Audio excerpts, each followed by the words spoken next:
So a couple years ago, I did a Giants 10-year rebuild, and today we're taking it up a notch with my favorite team. I was just looking for excuses to do more Giants rebuilds, I think, back in the day. I am a Giants fan. Very bad choice of name on my channel, considering I do NFL content. But we're going to be rebuilding the Bengals here, who potentially have a promising young future behind rookie quarterback, #1 overall draft pick, Joe Burrow. We are doing 20 seasons, starting in 2020, ending after 2040. Going to be a super big undertaking, a super big task, but we're doing it all in this video. It's going to be a long one. I'll do more of these if you guys like it, so make sure to hit that subscribe button. And if you're watching this, you're like, maybe not. Please hit the subscribe button. I should be passing 200K by the time you're watching this, but I got to get to 300K, right? So every subscription helps. I really do appreciate you guys. Let's go over the roster and I guess speed things along. 20 years is going to take a minute, or probably a lot of minutes, like 4 hours. Hopefully the video's not that long, though. This is going to take me like 6 hours to record. It's going to be brutal. So we'll go over the team very, very quickly, just to say that we do have some good pieces. I'm not really sure about Billy Price long-term, but Jonah Williams should be fine. Billy Price is only 67 overall, which is why I'm a little bit more worried when we can probably find a better guard somewhere. But he's there for now. We do have a lot to work with, though. Joe Burrow, I think, has superstar development in this game, so that's quite good. 23-year-old rookie quarterback. Have a lot of potential in developing him. Joe Mixon just signed a big contract. AJ Green, still one of the best receivers in the NFL when healthy. That's just been a little bit rare over the past few years, really, for a lot of his career. But he's still a great player. I don't know what we're going to do with him long term, though, as he is on the wrong side of 30. 32 years old. I don't really want to trade AJ Green, but it might happen.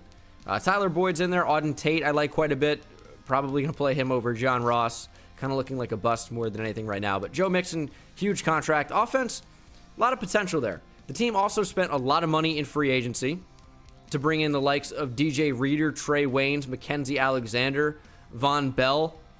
All new additions to the team. The linebacker core is interesting. Josh Bynes is the only veteran here. Akeem Davis-Gaither is a rookie out of App State. And here we have another rookie, Logan Wilson out of Wyoming. He's actually pretty good. So we have a lot to work with here.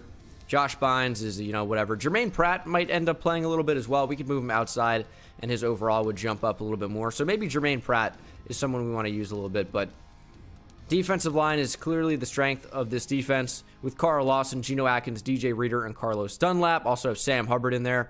Might want to trade one of these guys. It is a 20-year rebuild, though, so we're not forced to trade some of these older players for younger talent right away. Jesse Bates I like quite a bit. And then William Jackson still has yet to reach his full potential, I think, but I like him quite a bit. Already 27 years old, but he's another guy with potential. If he can stay healthy, he can be one of the league's best corners. So we actually made the playoffs here in year one. I'll take that. We're actually experimenting with Bengals' offensive playbook for the first time. I use their defensive playbook somewhat frequently. It's usually pretty good for 4-3. Joe Burrow, indeed, had superstar development, which you love to see. And then defensively, we didn't have any rookies with like star or a hidden development or anything like that. But we did make the playoffs and actually won the division. 3 teams won 9 games, and the Ravens were the lone team to not make the playoffs. The offense was not particularly good, though. The defense probably was good, though. What? Middle of the pack, everything, and won the division? To be fair, it's not like we had a crazy record or anything. Like 9 wins made the playoffs. So, Joe Burrow, very good rookie year. I believe that is setting the rookie record for passing touchdowns by 1 over Baker Mayfield. Passing yards, 3,900. Rushing, Joe Mixon was quite good. Gio Bernard getting way too many touches to score 11 TDs near the goal line.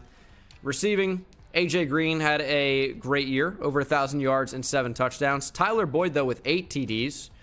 John Ross playing way too much. I guess he was my slot receiver and had 900 yards. I mean, if he can bounce back and turn his career around, we're fine. Logan Wilson led the team in tackles, also had 2 sacks.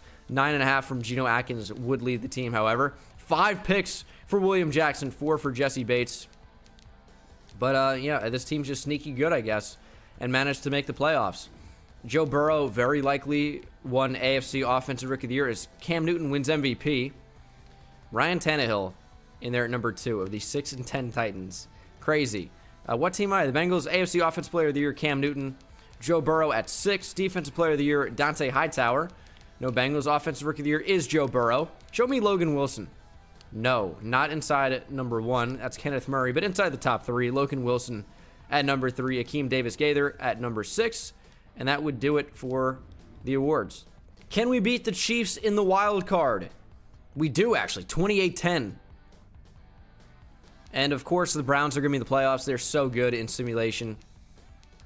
We'll see if we can beat them in the divisional. I would say this 20-year rebuild is off to a hot start, making the playoffs in year 1. Advancing to the divisional, can we beat the Browns? Probably not. They're OP in franchise simulation, and we lose to them by a touchdown. But it's time to start the rebuild. We're heading into the offseason. Let's see what we can do. So Joe Mixon's contract is not in Madden yet. That will be in the next roster update. However, AJ Green has regressed to a 33 years old. That's, what's 83 overall. He's 33 years old now. So he's regressed kind of a lot. I might franchise tag him. I should have traded him already. It was a mistake. I should have traded him at his peak value. Now I'm probably just going to franchise tag and then trade him in the draft for whatever I can. We're just going to do whatever we can here. It's not, oh, we got to be realistic. We got to do this. We got to do that. I'm going to trade AJ Green. If I can get a first-round pick for trading him in something else, I'm going to do that. But we're going to try and bring Joe Mixon back, Carl Lawson back, and I'll get back to you. So I don't really want Mackenzie Alexander back for anything more than 2 years. 3 years is not too bad. I know I just said anything more than 2, but, well, we don't know for sure because I didn't finish the word. So it could have been anything. Maybe I just have a speech impediment when I was trying to say 3. I don't know. That could work. But yeah, Mackenzie Alexander for 3 years actually isn't too bad. Like, he'll start to regress a little bit. I'm trying to figure out who he looks like right now. Looks familiar. Can't put my finger on it. I didn't even realize Mike Daniels was on the Bengals now. John Ross, I don't want. Fat Randy. Oh, man, we need Fat Randy. That's a 7-year deal. We can't get rid of Fat Randy, dude. No way. That's the signing of the video. John Ross, he just wants too much money. I'd rather draft receivers than pay John Ross, and I really honestly would. He's just too expensive. I'm not going to pay $5 million a year for that. Sean Williams, great team leader, whatever, he's gone. And then I am going to franchise tag AJ Green. If he thinks he's getting a 3-year deal, he's a crackhead. There's absolutely no way. Like, I'll offer him, like, underneath what the franchise tag would be. You're going to test that free agency? I got bad news for you, AJ. You're not. It's really expensive for me to do that, but we don't need the money that much right now. So we're just going to franchise tag him and then trade him in the offseason, which is now. We're going to trade him now, probably during the draft. Obviously, don't need a running back. Marcus Williams will be fine. I'm going to stick with Jesse Bates, though. Chidobe Awuzie. He's only 26. I'd offer a 4-year deal. I don't really want to give him anything more than that. And I think that would actually be fine. He'll probably get up a little bit past the 90. Hopefully we get him. Don't have a ton of money here. And we want to focus on younger players we can build for the future. And there's just not a lot here. Zach Pascal would be okay, but he's going to want too much money for what he is. It's not really too bad for him, but I'd rather just draft somebody. The superstar development is great, though. I just don't want him. Ooh, we got Awuzie. Chidobe Awuzie. Welcome to the team. Joe Burrow should end up developing into a beast.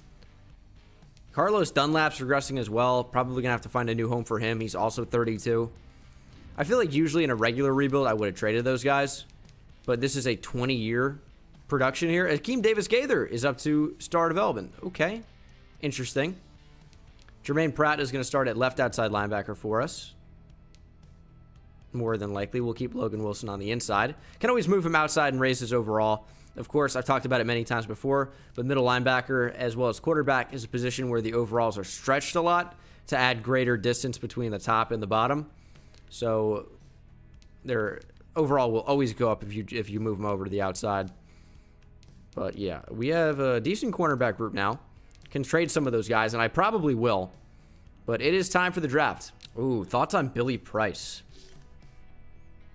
Do I want to pick up his 5th-year option? I really don't, actually. So we can still pay him and extend him. but I'm not sure if I want him, so there's no point to pick up that option. Picking at number 26, would have been nice to have traded for some first-round picks in this range. Rayshawn Hancock looks to be a monster. He's in that typical Clemson receiver build. 6'3", 6'4", pretty good speed, great ability. He looks like he's gonna be a monster. What is this picture of Jaron Sweeting here? It's like he doesn't even have the full jersey. It's like he's already a Hall of Famer with the Canton bust. It's only his neck and part of his chest. I mean, he looks like he's really, really good. But what in the world is that picture of him? I say picture, like it's not a freaking like animation or whatever, but you guys get what I'm saying. I don't think I'm going to worry about trading up this year. Seems like a pretty good draft class, but maybe I will. But I'm going to focus on getting first-round picks next year. Like, with T. Higgins and Auden Tate, it doesn't make sense to have AJ Green on the team still either way. So it is time to move on from a lot of these guys. We don't need CJ Uzomah either. Bobby Hart's getting paid a lot to be terrible. I mean, what is this? This offensive line's getting paid, and they're bad. Trading Carlos Dunlap and Billy Price, so he is indeed on the move for number 7 overall this year, and Bowen for cap purposes. Now, I was thinking about trading that pick in another trade, but I might hold on to that now. That's a pretty valuable pick. Number 7, it's not too bad, but I gotta get rid of some of these, you know, big contracts. Like Trey Waynes especially has got to go. That does not make sense in Madden at all to have him. Trey Waynes, Trey Hopkins, and a 3rd-round pick next year. Get me a 1st-round pick next year from the Giants. Trading Geno Atkins. He's just 33 years old. We got to get rid of him. Bobby Hart and a 1st-round pick this year, number 26, for a 1st this year, number 30. So we're trading back by 4 and picking up a 1st-round pick next year. Okay, moving number 7, which we just got. Mackenzie Alexander, Sam Hubbard, and number 7 get us Eric McCoy and a 1st-round pick from the Saints next year. I think the Saints are going to be pretty bad, so I think that pick's going to become a lot more valuable than it is right now. Now, we are moving a lot, but I feel like a roster dismantling was in store. I'm considering trading Jermaine Pratt, but I feel like we hold on to him. I do have a trade lined up for AJ Green and CJ Uzomah. I just need one more pick. Man, Drew Sample is a 2nd-round pick. I can't believe that. I need, like, pick number 22 in the draft to get it done. So I got to figure out how to get that. Oh, the Chiefs have number 22. This could work out so well. Just do it straight up. Dumb trade. I don't care. It's 20 years, dude. I need a head start. Gio Bernard, Tony Brown for number 22. And I hope this trade's going to work. I lined it up, and it was so close earlier. I just didn't quite have it. I'm going to the Jets, who are one of the only teams in the league who can actually afford this trade. I'm trading AJ Green, CJ Uzomah, and number 22. And I believe that gets me both their 1st-round picks this year. And it does. Boom. AJ Green, CJ Uzomah, and number 22 for number 19 and number 16. So it's basically, you could call it a pick swap, and then AJ Green and CJ Uzomah for a 1st-round pick. We're just going to move up to number 16 here, as the first pick was a D tackle. And the pick in front of us was a defensive tackle. They're both sick. 77 and 78 overall. Ooh, do we take a receiver here? I'm tempted. I mean, they both look quite good. I might prefer Jose Rosenthal as the worst overall just because of his speed. I don't know. And Sean Yarbrough here, who is not going to be particularly crazy overall, I feel like he's going to be a really good pick because of his good skills and his amazing combine. Super strong, super fast. It's tough to come by that. And his overall is going to be higher at outside linebacker. So I'm extremely tempted to take him. And I'm tempted to take him with this pick, no less. I'm going to take him. I know he's not going to be a crazy high overall. Was hoping for a great development trait. We get normal, unfortunately. But he is a 72 overall, number 29 in the class. Pretty strong draft class then. 91 speed at middle linebacker is just super hard to come by, dude. High tackling, block shedding is almost nice, as is zone coverage. They're both pretty high. Hit power 86. Like, he's really, really good. And he'll be a 74, maybe a 75 overall outside linebacker. So I feel like that's what we should treat that overall as. And now I could maybe move Jermaine Pratt if I wanted to. And I don't need one of those wide receivers. I really don't. I could take them. One's off the board. But let's take him. Jose Rosenthal, why not? 74 overall, number 17. We took him at 19. He looks familiar too. Who is that face scan based off of? I don't know. Only normal development, but he's got great speed, nice route running, nice merch. Link is in the description. High spectacular catch. Pretty good after the catch as well. Maybe we have something here.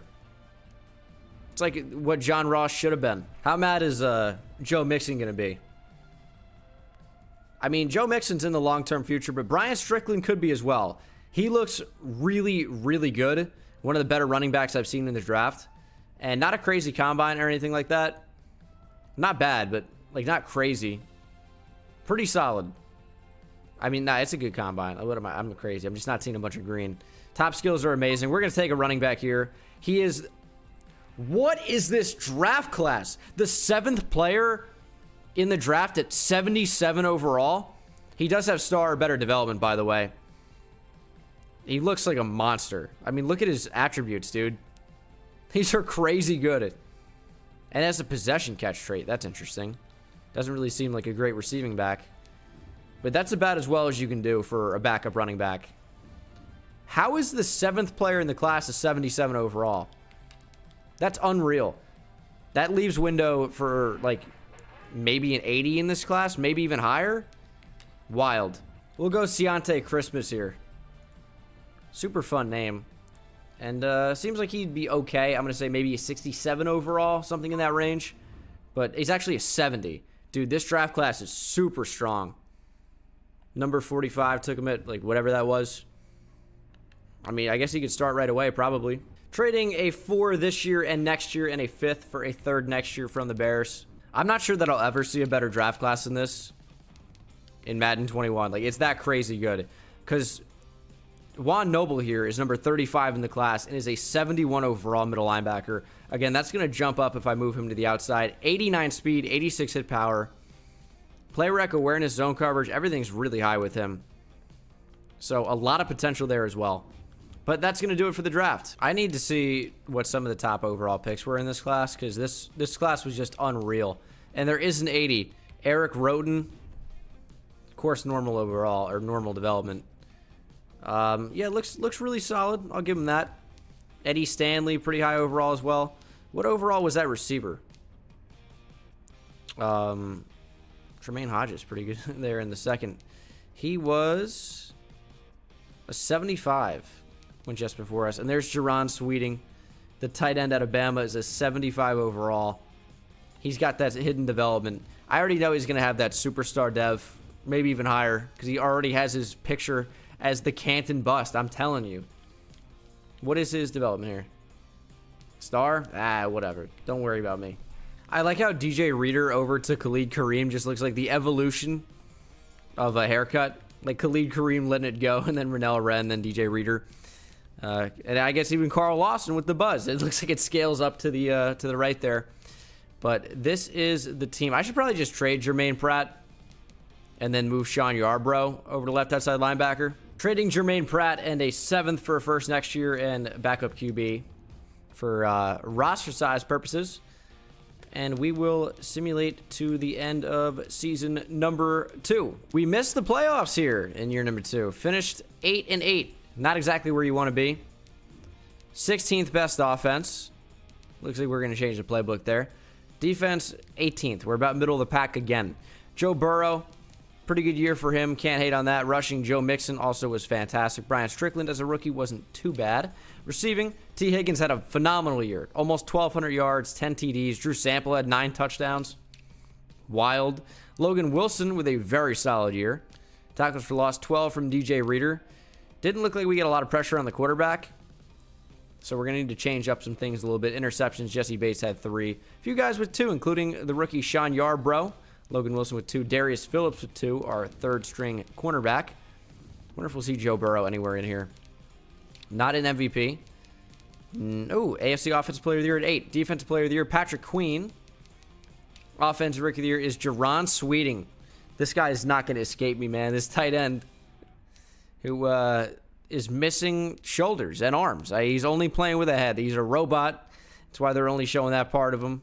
How were you expected to take him down? Defensive Rookie of the Year, Jimmy Valdez. Sean Yarbrough finishing at number 2. Am I about to choke? Roger Matthews, 9. DeLauren Griffin. What is a DeLauren? Sounds like a car. You're actually thinking of a DeLorean. No, I'm actually not. I'm thinking of, it could sound like a car. I don't know. Offseason number 2. Let's get it. Jesse Bates is a free agent coming up here. Going to want to bring him back. Auden Tate in there as well. Darius Phillips, I mean, he had a decent year. I'm not sure I want to bring him back, though. He's 26. I would offer 3 or 4 years at the most.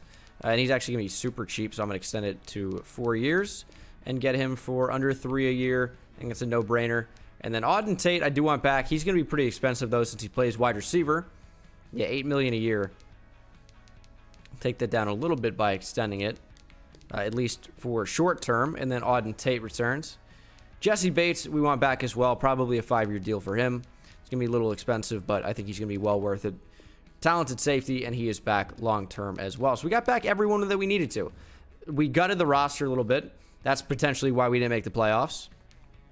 Not super mad about that. But we're, playing for the future, and we got to go super long-term with this one. So it's all about young talent. It's all about developing these guys and keeping them here. So I'm comfortable with that. We can't exactly spend huge money in free agency because of that. But we can go after some guys. Logan Wilson is up to star development. Deshaun Watson's here. We don't need him. We got Joe Burrow, but it's interesting. Sean Yarbrough went up to star development as well. It's tough to not give Jair a contract. If we can get him for the right price, like this would be super cheap. What is this, like 70 points, if that, 66? If we can get Jair Alexander for that contract and convince him to move basically to Kentucky here in Cincinnati, Ohio, that would be great. We need Orlando Brown Jr. It's going to be important to shore up that tackle spot. Could even get Mike McGlinchey as well. Drew Sample went up to star development as well. Interesting. So I know I just said I wasn't going to offer big money, but like I'm offering big money. I'm a liar. Can't be trusted, clearly. But those are just premium positions that are super expensive. So if we can get them, we got the 2 I actually really wanted. McGlinchey was just like the cherry on top of the sundae or whatever.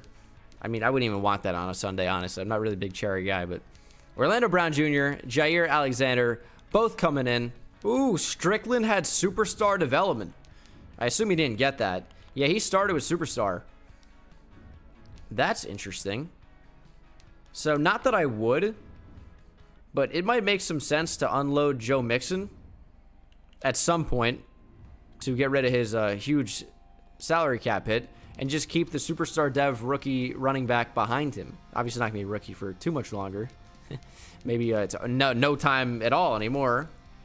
So, I guess we'll hold on to Drew Sample. Defensively, I mean, we have star development across the linebacking core now. Corner's fine. William Jackson honestly should be traded.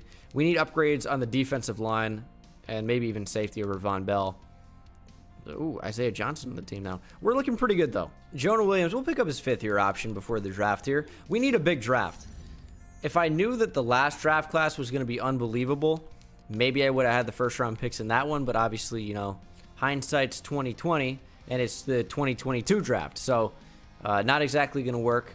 But we'll see what we can do here. And hopefully draft some studs. We have a lot of picks. A lot of room to improve and develop the team. We have 2 picks inside the top 7. So, we better hit. Oh, Carrick Russell. Kind of exactly what we need. And his attributes are out of order. Which I would say usually warrants a development trait. Above star or above. So I might have to trade up. This dude's name is Clinton. I'm gonna say that's worse than John Johnson. That's way worse. Clinton. Jesus. Also, I think it's gonna be important to hit on late round picks in this for the sake of saving money. Terrell Justice and Paul Hill both look like very solid receivers in the 3rd and 4th round, so might be a good idea to take those guys. It's Manny Ramirez.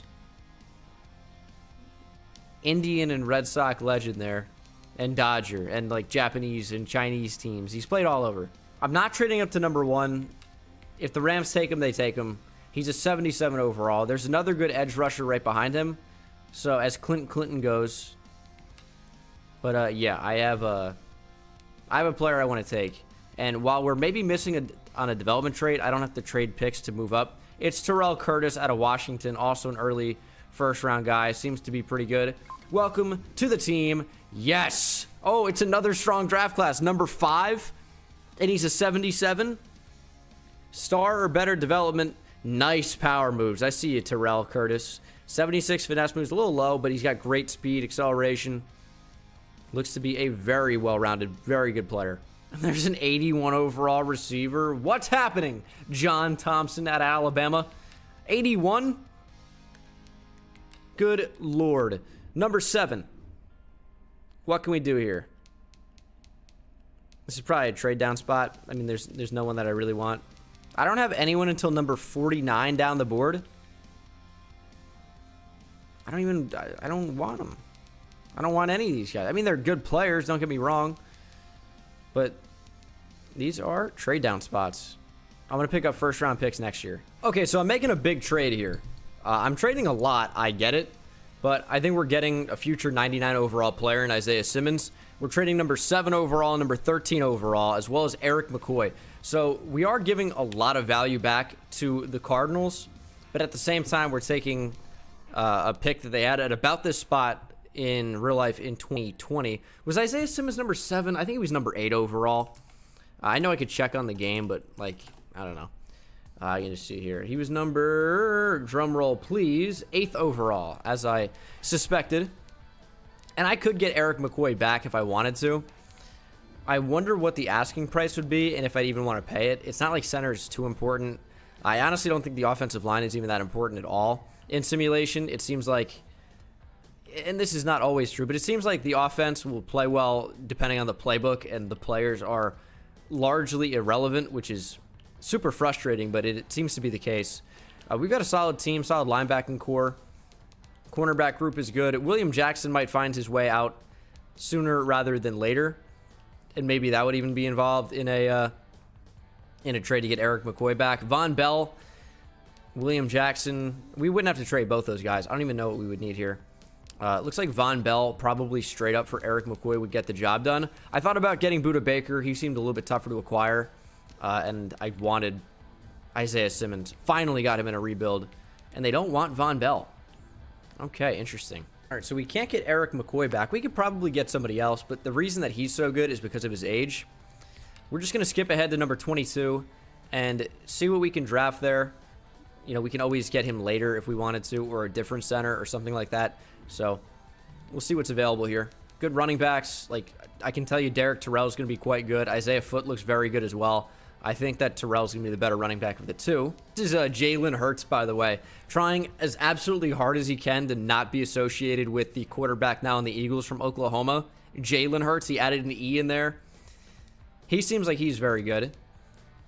And I definitely want him on the team, but not at 22 here in the first round. There's not really a lot I want in this range. So it's either we reach down the board, I guess for Dylan Cutler here, upgrade our offensive line. We'll just do it. Why not? Better to get younger players in here anyway. He's a 72 overall, ranked number 29, took him at 22. Not too bad there. High strength, pass blocking, and overall power is quite good. So he's a good addition to the team. Not quite Eric McCoy, but good player. Now in the second round, is anyone still available from my board that I wanted? The cornerback is. We're going to take him. We're not going to hesitate. Jalen Hurts is ranked at number 11. He is a 75 overall. Good speed. He's pretty well-rounded. And we'll make a nice upgrade from William Jackson, who I'll trade probably around the midseason mark. And then hopefully in the third round, I have this receiver still available. He might not be. I might have to trade back up in the fourth round to get the other receiver I want. But I wasn't about to make a trade up for a receiver in the third. Just wasn't going to happen, especially when they're like good players down the board. As you can see, he is no longer available. But I might actually take this tight end here, Jesse Quincy out of Georgia. He seems to be incredible. Maybe slightly undersized for the position, but he makes up for it with athleticism. Welcome to the team. 74 overall, star or better development, new starting tight end. Goodbye, Drew Sample. Hello, Jesse Quincy out of Georgia, number 19, took him at 66. 86 speed to go with 79 catching, 84 acceleration, 82 catching traffic are his best attributes in there. And again, our new starting tight end. A lot of potential there, especially if he is better than star development, which he might. Trading William Jackson and Von Bell to the Texans for a 4th and a first-round pick next year. That first-round pick might have a lot of value. They no longer have Deshaun Watson. So, who knows how bad that team's going to be. Hopefully, very bad. Tell me this receiver's still available at the top of the 4th. He should be, but, I mean, I guess you never know with the draft. He's gone. That's a little bit frustrating. I guess we'll take 3 straight defensive tackles here. Jason Spade. David Spade's brother? I don't know. I was trying to think, like, why did that sound familiar? 72 overall, normal dev, number 26 in the class. I can't believe that receiver's gone at this point. That's bewildering to me. Only one more D tackle available. Tackle. He's 73 overall, normal dev, number 25. Took him at 141. Good value. Not much of a pass rusher, but good nose. Yeah, good nose to go with those massive ears. Dude, he looks so familiar. Who is this? Who does this look like? I know you guys are going to tell me in the comment section below. You guys got the one that looked like Dwayne Haskins. I don't know why I can't come up with who this looks like. He looks so familiar. But it's like when a different name is there, I just can't place it. I feel like the guy I'm thinking of has a buzz cut maybe, and that's throwing me off for some reason. I don't know. Defensively, we're looking really sharp. Bunch of good backups as well to potentially take over at some point in the future. Isaiah Simmons with superstar development. I felt like we had to make the trade for him just because he's going to be more impactful than a center. So, I mean, it was a move that I felt like we had to make. I like Tyrell Curtis on the edge. This team could end up being so good, which is that's the plan, you know, build long-term and accomplish great things. Need a kicker, need a punter, and then I'll see you at the end of the season. I don't know what happened to Fat Randy, by the way. I think we're all wondering the same thing. He's just gone. And Rod Fitch is the new Fat Randy. He just doesn't... It's not the same, man. I have no idea what this team's going to do at slot receiver. Like, none of these guys have slot profiles whatsoever. I guess Tyler Boyd may be the most. That's like a big slot. I don't know. We have, like, just so much size at the receiver position. I guess I'll play Tyler Boyd in the slot. I don't know what else my other option would be. Auden Tate, no. T. Higgins, no. So I actually ended up stopping it at the midseason mark. I wanted to get Coach XP and upgrade the quarterback package to develop Joe Burrow a little bit faster. Do I want Drew Sample back? That's really not that expensive. So, yeah, we'll extend him 5 years. Drew Sample's now a long-term option somehow. And don't really need to worry about the rest. Like, Renell Wren's a cool player in real life. I actually think he could turn into something. But in the game, there's just no reason to. And he has the same face as the receiver. I can't figure out who it is. Let's check and see if we have any development traits that are high. I'm kind of excited. Show me higher than star. Okay, they didn't. Quincy only has star. I say only, but like star's good. It's better than normal. And then defensively, yes! Superstar X Factor for Tyrell Curtis. It looks like we made the right move, man. Because I wanted the other one. If both defensive ends were available, I was taking the other one. Tyrell Curtis has Superstar X Factor anyway. That is awesome. Now, let me check on the other defensive end just to see what his was. So he went to the Rams. If he has Superstar X Factor also, it's not like I'm going to be mad or anything, right? Because we obviously got a great player. But I am just curious. Normal! Oh, man. We did so much better. So much better. I'm losing my voice a bit. Don't worry about it. We made the playoffs. 10-6. There we go. Wild card matchup. Browns won the division at 13-3. Look at this freaking division, dude. Ravens 10-6 as well. Steelers went 8-8. Missed out. We had the 22nd best offense. So here's the thing that I've thought about. And I wonder if some of the ratings are skewed because, like, the worst offense in the league is going to allow more... see, we were second in points allowed. So I wonder if, like, our defense and offense are playing off each other so we don't have the opportunity to score more points. We are 20th in points scored. I think our defense is great. We were second in the league in points allowed, so I don't really care about the yards. Joe Burrow was good. I feel like I'm going to change the offensive book, but leave the defense the same because everything's playing well. Joe Mixon had a very good year. Strickland is still getting those TDs. Receiving, Tyler Boyd, 8 up TDs in the slot. Auden Tate, solid year. T. Higgins was okay. Drew Sample had 6 touchdowns. Unreal. Logan Wilson with one of the best years you're ever going to see from a middle linebacker. 7 tackles for loss, 2 sacks, 7 picks, and 117 tackles. That's Defensive Player of the Year, for sure. Carl Lawson, 14 tackles for loss. Tyrell Curtis, the rookie out of Washington, with 11.5 sacks. But 7 picks for Logan Wilson is wild. He more than doubled the rest of the team combined. That's so crazy. That's so wild. I'm loving it, though. Patrick Mahomes wins MVP of the 8-8 Chiefs. Clinton balling out with a 6-9-1 Bears. Nice. Where's my guy? Where's Burrow? Not in there. AFC Offensive Player of the Year, Patrick Mahomes. No Burrow. Defensive Player of the Year, of course, is Logan Wilson. He's got to go up to superstar, man. Has to. Offensive Rookie of the Year, PJ Howard. Jesse Quincy at number 3. Defensive Rookie of the Year is Tyrell Curtis. Jalen Hurts at 2. Parker Pointer at 6. We got a lot of fun names in here. We'll see if we can beat the Titans. Not changing the offensive book right now. I'll change it for next season. And maybe I should have. The Titans murdered us. 41-28. And it's off-season time. Been here before. And it was Titans-Cowboys in the Super Bowl. Here's what we're going to do for season, 3 now? Is I'm going to run Tennessee offense. Also, a lot of people like to think that the schemes matter. I can promise you they don't. Schemes only impact XP. I promise you. I skipped Tennessee. There we go. Do I want Corey Bojorquez back? Probably not. Rod Fitch. I like the name, honestly. He's got 67 kick accuracy. That's not that great. We're going to give him a 7-year deal. That's the lowest cap hit I've ever seen for any player ever. We can do better than Bojorquez. So, we're going to see what's going on in free agency. We got some money, but we also are going to need this money long term, so I don't necessarily want to spend it. Ooh, I also want to see upgrades. Logan Wilson still has star. Ridiculous. Any upgrades, though? Not that I can tell on offense. And then defensively, the fact that, okay, Yarbrough went up to superstar. We like that. These are things you like to see.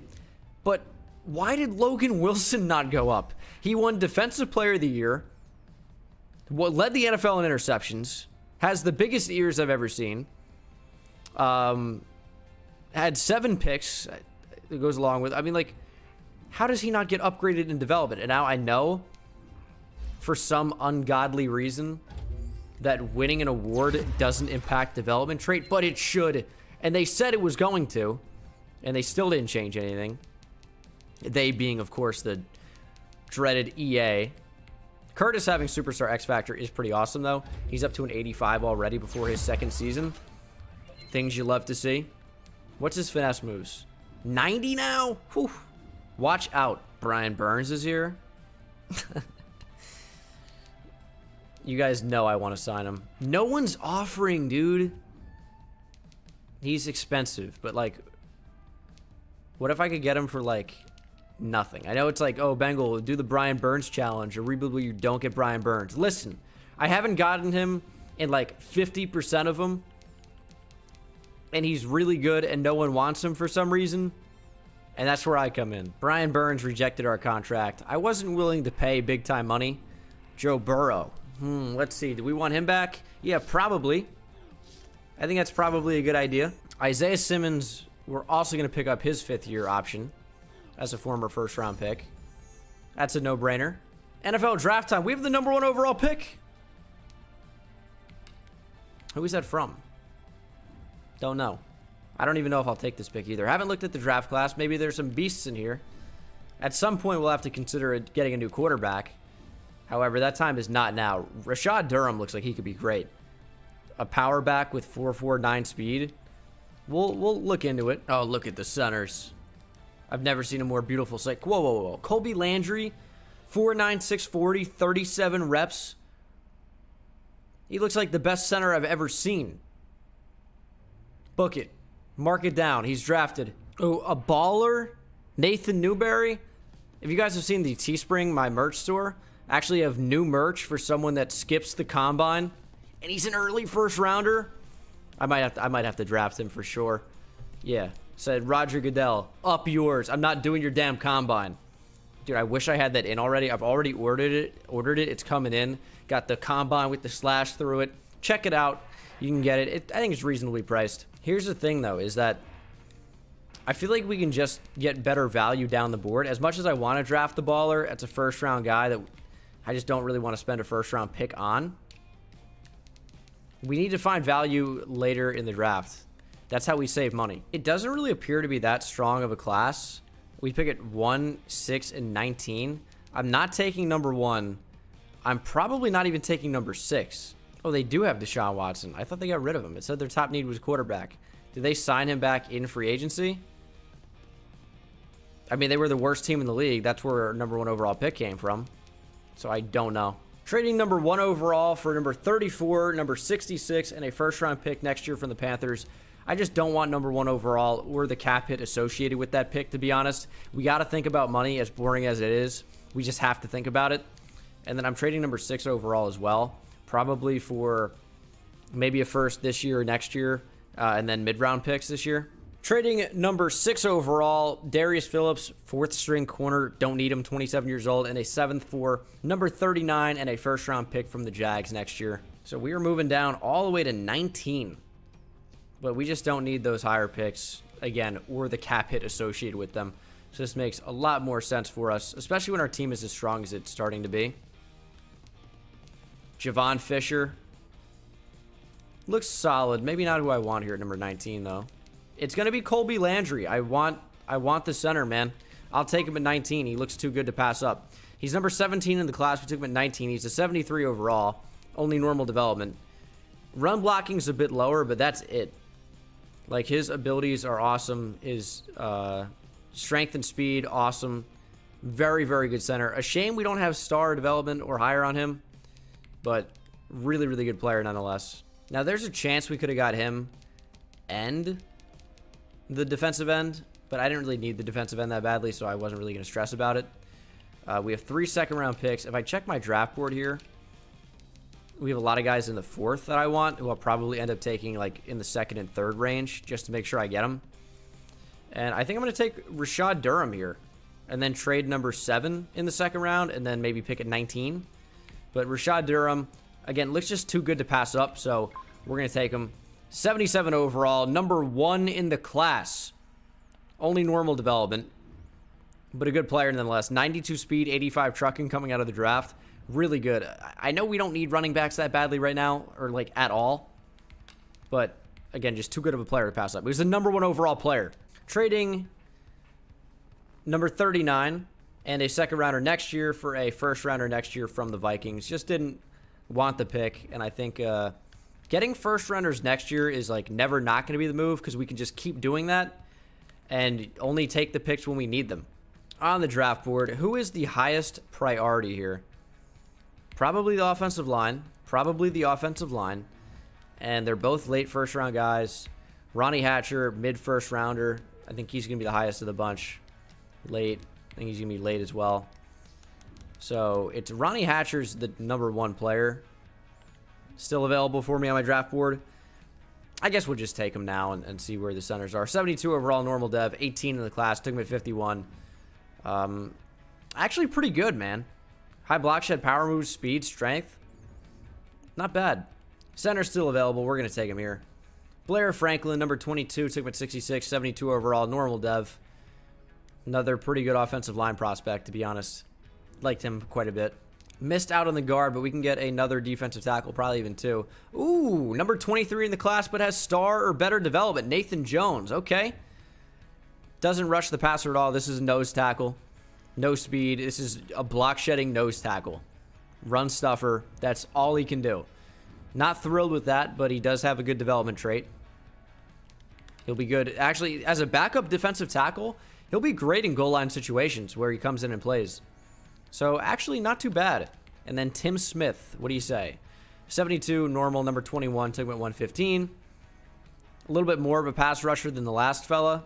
A little bit more of an athlete. But still, nothing crazy there. As we have a lot of depth at defensive tackle. We'll let the CPU handle the rest, see if they can get anything. Wish this dude's name was Ben Franklin instead of Blair. He's working on the Ben Franklin hairline a little bit. Not quite there, but he's young. Give him time. That'd be funny. That'd be a hilarious feature. Obviously, you'd never see it, but if players had their hairline gradually recede over their career, that'd be the dumbest shit ever. But yeah, this team's really good. This is the team for season whatever we're in. I think we're going into 3 or 4. Really solid looking team. This is specialist if you care. We don't really have any flaws in this team, honestly. Really good group of guys. They got a lot of heart out there. We'll see what they can do. We don't have a first round bye somehow, but we went 11-4-1. Won the division. The Browns are 6-10. The Kings are dead. Finally. 9th best offense. Burrow was unreal. Titans offense is the move, clearly. Defensively, 11th in terms of yards. Don't really know about anything else. Joe Burrow, great year. Still 14 picks, but when you have 40 touchdowns and almost 4,500 yards, you can kind of forgive that a bit. Joe Mixon was very good. Brian Strickland was an okay backup. Receiving, Tyler Boyd had 1,600 yards and 18 touchdowns. What a year. Defensively, Logan Wilson was again really good at 5 sacks, 2 picks this time. 6 for loss. 8.5 sacks for Carl Lawson, 8 for Tyrell Curtis. I mean, the rest doesn't really matter too much. 3 picks for Isaiah Simmons and Chidobe Awuzie led the team. 2 for Logan Wilson, Sean Yarbrough, and Jair Alexander. We'll check out the yearly awards, see if Joe Burrow won MVP. It's going to be close, I think. I don't think he's going to win it, but it's going to be close. He finished at number 7, really. Far down the board, but AFC Offensive Player of the Year, Mahomes. Burrow at 5. Defensive Player of the Year, B-Wags on the Titans now. Interesting. Logan Wilson at 10. Offensive Rookie of the Year, Jose Franklin. Got Rashad Durham at 7, despite being our 3rd-string running back. And then Defensive Rookie of the Year is Lonnie Jackson. Nathan Jones at 9. So we'll see if we can beat the Texans here in the wild card. We're not going to jump in. It's a 20-year rebuild. I don't want this to be an 8-hour video. It's already going to be long enough. And we lose 24-21 to the Texans. We didn't even make it to the divisional, man, after winning 11 games. That's so brutal. Oh, Tyler Boyd is our top free agent. He's going to want a lot of money. That's no good. Please don't be 10 million. It's going to be 11. That's 10 million. He's 29. That's not good. He's going to regress now. 4 years. He's not going to accept. We'll just accept the fact that he's not going to be that good for his last year or two. But Tyler Boyd has to come back. He's still going to be really good next year. We just needed to have him. DJ Reader is 30. I can do a 1-year deal for him easily. Probably even 2 here. And we'll just bring DJ Reader back. He's someone I'm going to need to trade probably. Jonah Williams we need. Logan Wilson's 28. All these guys are so old now. Like Logan Wilson, who was like one of our great young stars, is 28. It's not that young. So we got everyone back. Akeem Davis-Gaither, T. Higgins, Logan Wilson, Jonah Williams, DJ Reader, Tyler Boyd. I don't know why Alex Lewis is at the top. The team signed him. Must have been like, it's a great move. No, it's not a great move. We have like no money, by the way.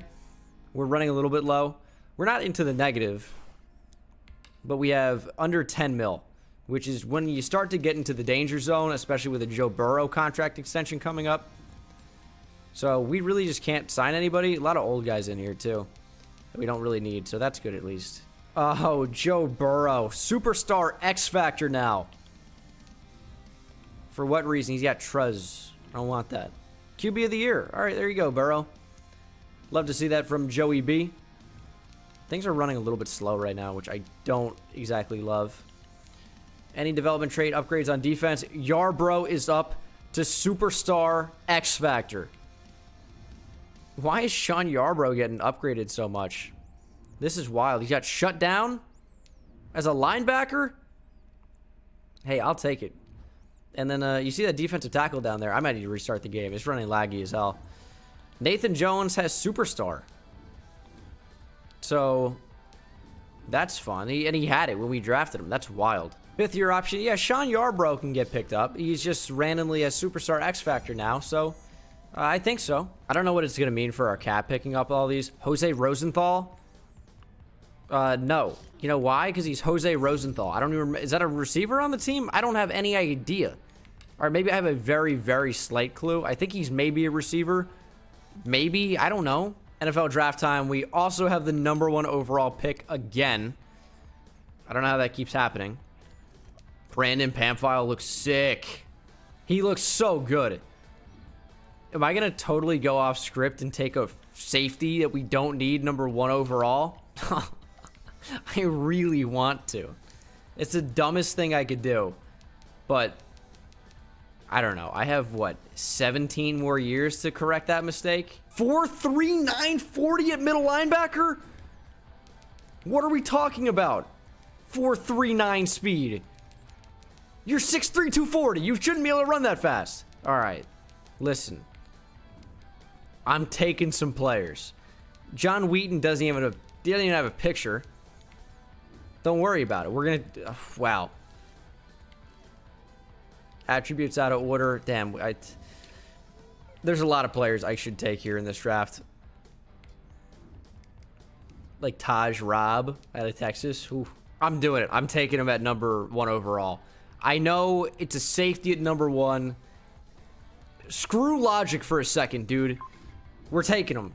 #1 in the draft. Took him #1. 78 overall. Star or better development. We're going to find a spot for him. We're going to find a spot. 88 speed, 79 zone coverage, 82 hit power, 83 pursuit. Yeah, like, he's really good. I had to. I couldn't not. Isaiah Simmons will move to linebacker. It has been decided. Speaking of linebacker, where's that middle linebacker? 25. I'm taking him at 9. Fight me. I do not care. I am taking him at #9 overall. He's got 4.39 speed at 6'3", 241. He's strong. His top skills are amazing. He's a monster. #4 in the class. Only normal development, unfortunately. 92 speed at middle linebacker.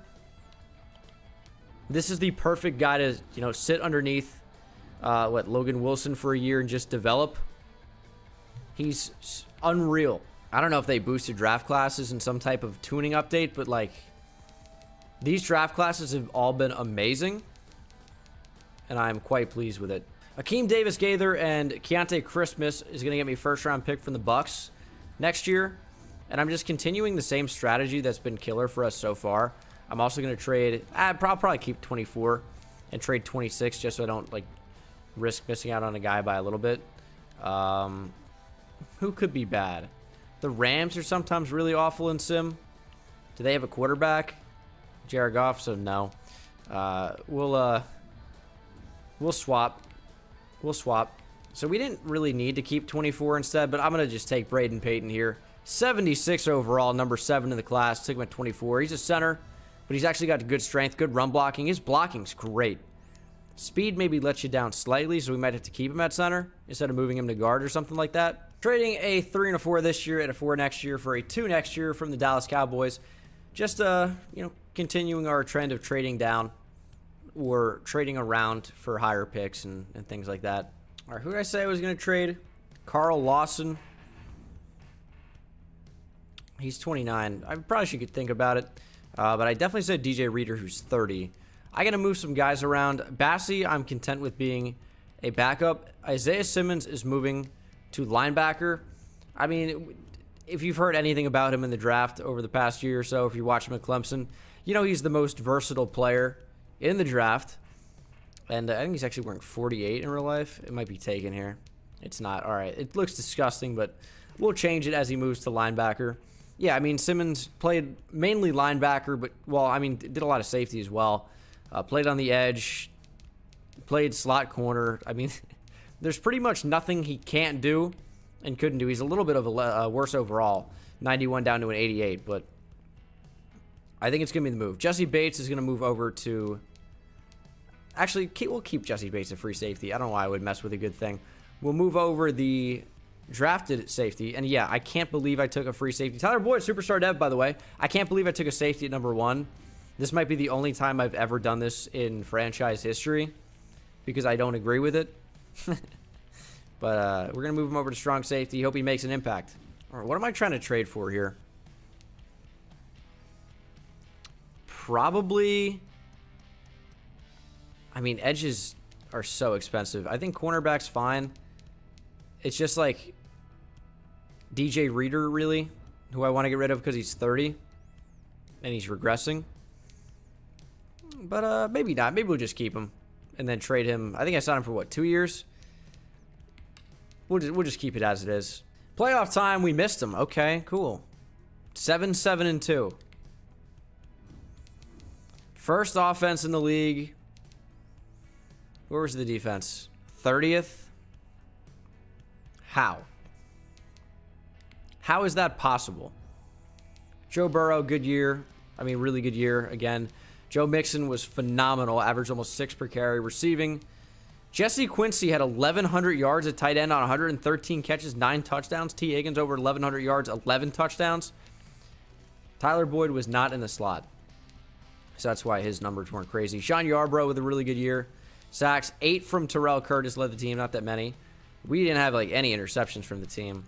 A little bit disappointing there. I don't know why our defense was so bad. Mahomes wins MVP. Burrow at 4. AFC Offensive Player of the Year is Patrick Mahomes. Burrow was in there at 3. No Mixon. Defensive Player of the Year, Chris Jones. Defensive tackle. Not often you see one of them win it. Offensive Rookie of the Year is Josh Russell. Defensive Rookie of the Year, Carlos Dalton. Pampile in there only at number 6. We took him at number 1 overall. Cowboys Chiefs Super Bowl. As we need to extend Joe Burrow. Do we have the money for it? Why is it sorting by only quarterback? Did I hit R2 by mistake? I don't think so. How much money do we have? We have no money. We have no money for this. Oh my goodness. This is really bad. Like, we can extend Burrow. That's not going to be much of an issue. The issue, as you're going to find, you're not interested in signing. I don't care. You're getting franchise. Wait. That's shit. What is happening? I'm franchise tagging Burrow. It is worth the 37 mil to me. It's worth it. Isaiah Simmons going to free agency. Oh my lord, we're losing the entire team. Woozier can walk. What does Strickland want? We can bring him back. I mean, I need... Brian Strickland's back. I need my entire team not to leave me, I think. I need them to say. What does a Woozier want? It's not going to happen. We just can't bring him back. The Joe Burrow franchise tag really is going to hurt us financially. It might have been better to just let him test free agency and bring him back there. I'm not letting Isaiah Simmons go.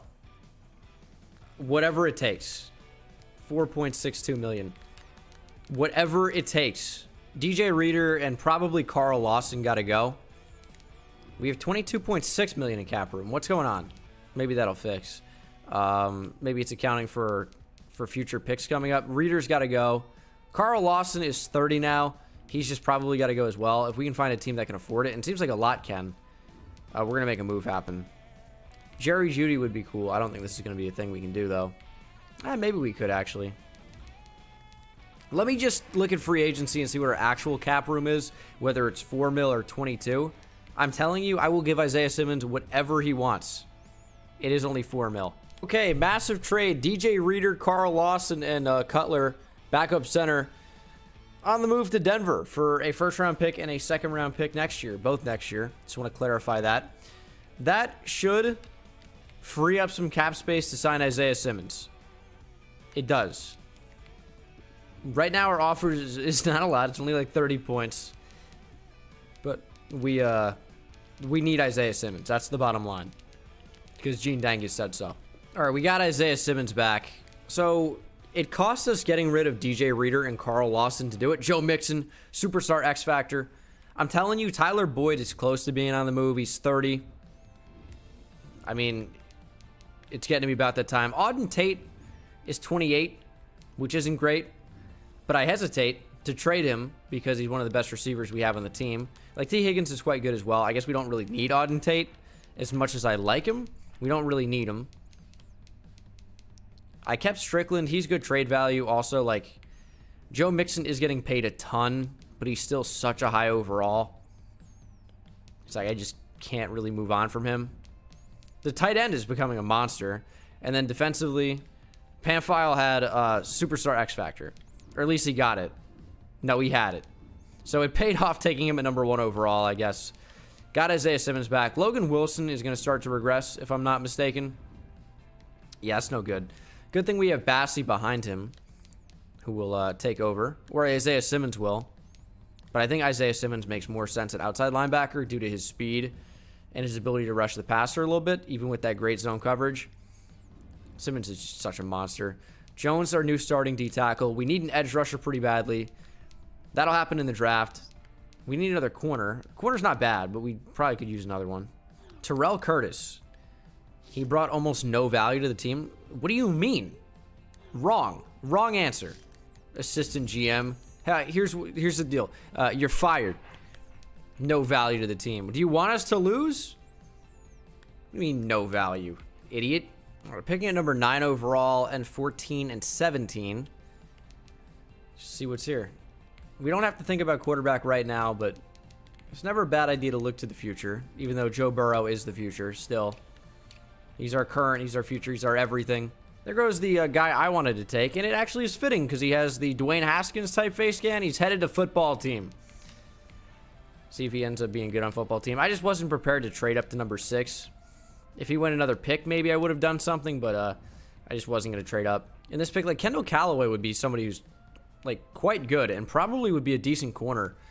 I'm between him and Caleb Trent. Caleb Trent fills an immediate need at corner, or not cornerback, at edge, so like defensive end. Kendall Callaway, I think, could play corner.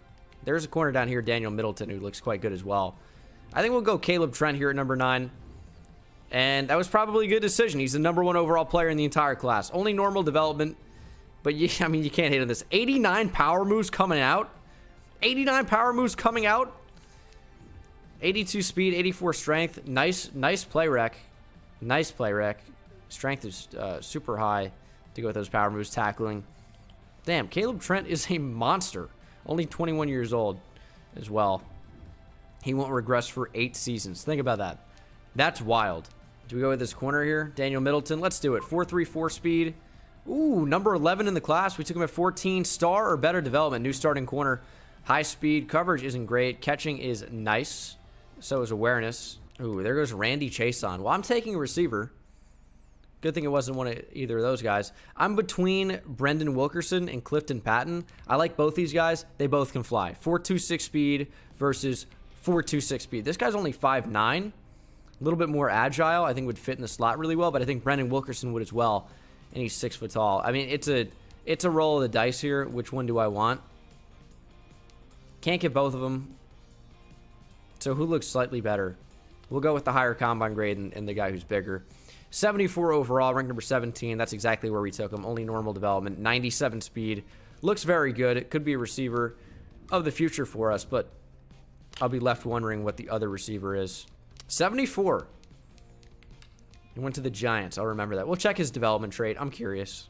No one left on my draft board inside the top 7 rounds. So we're going to take Zach Oliver here. 74 overall, star, better development.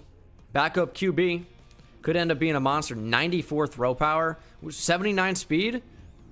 Okay, we just drafted a monster QB.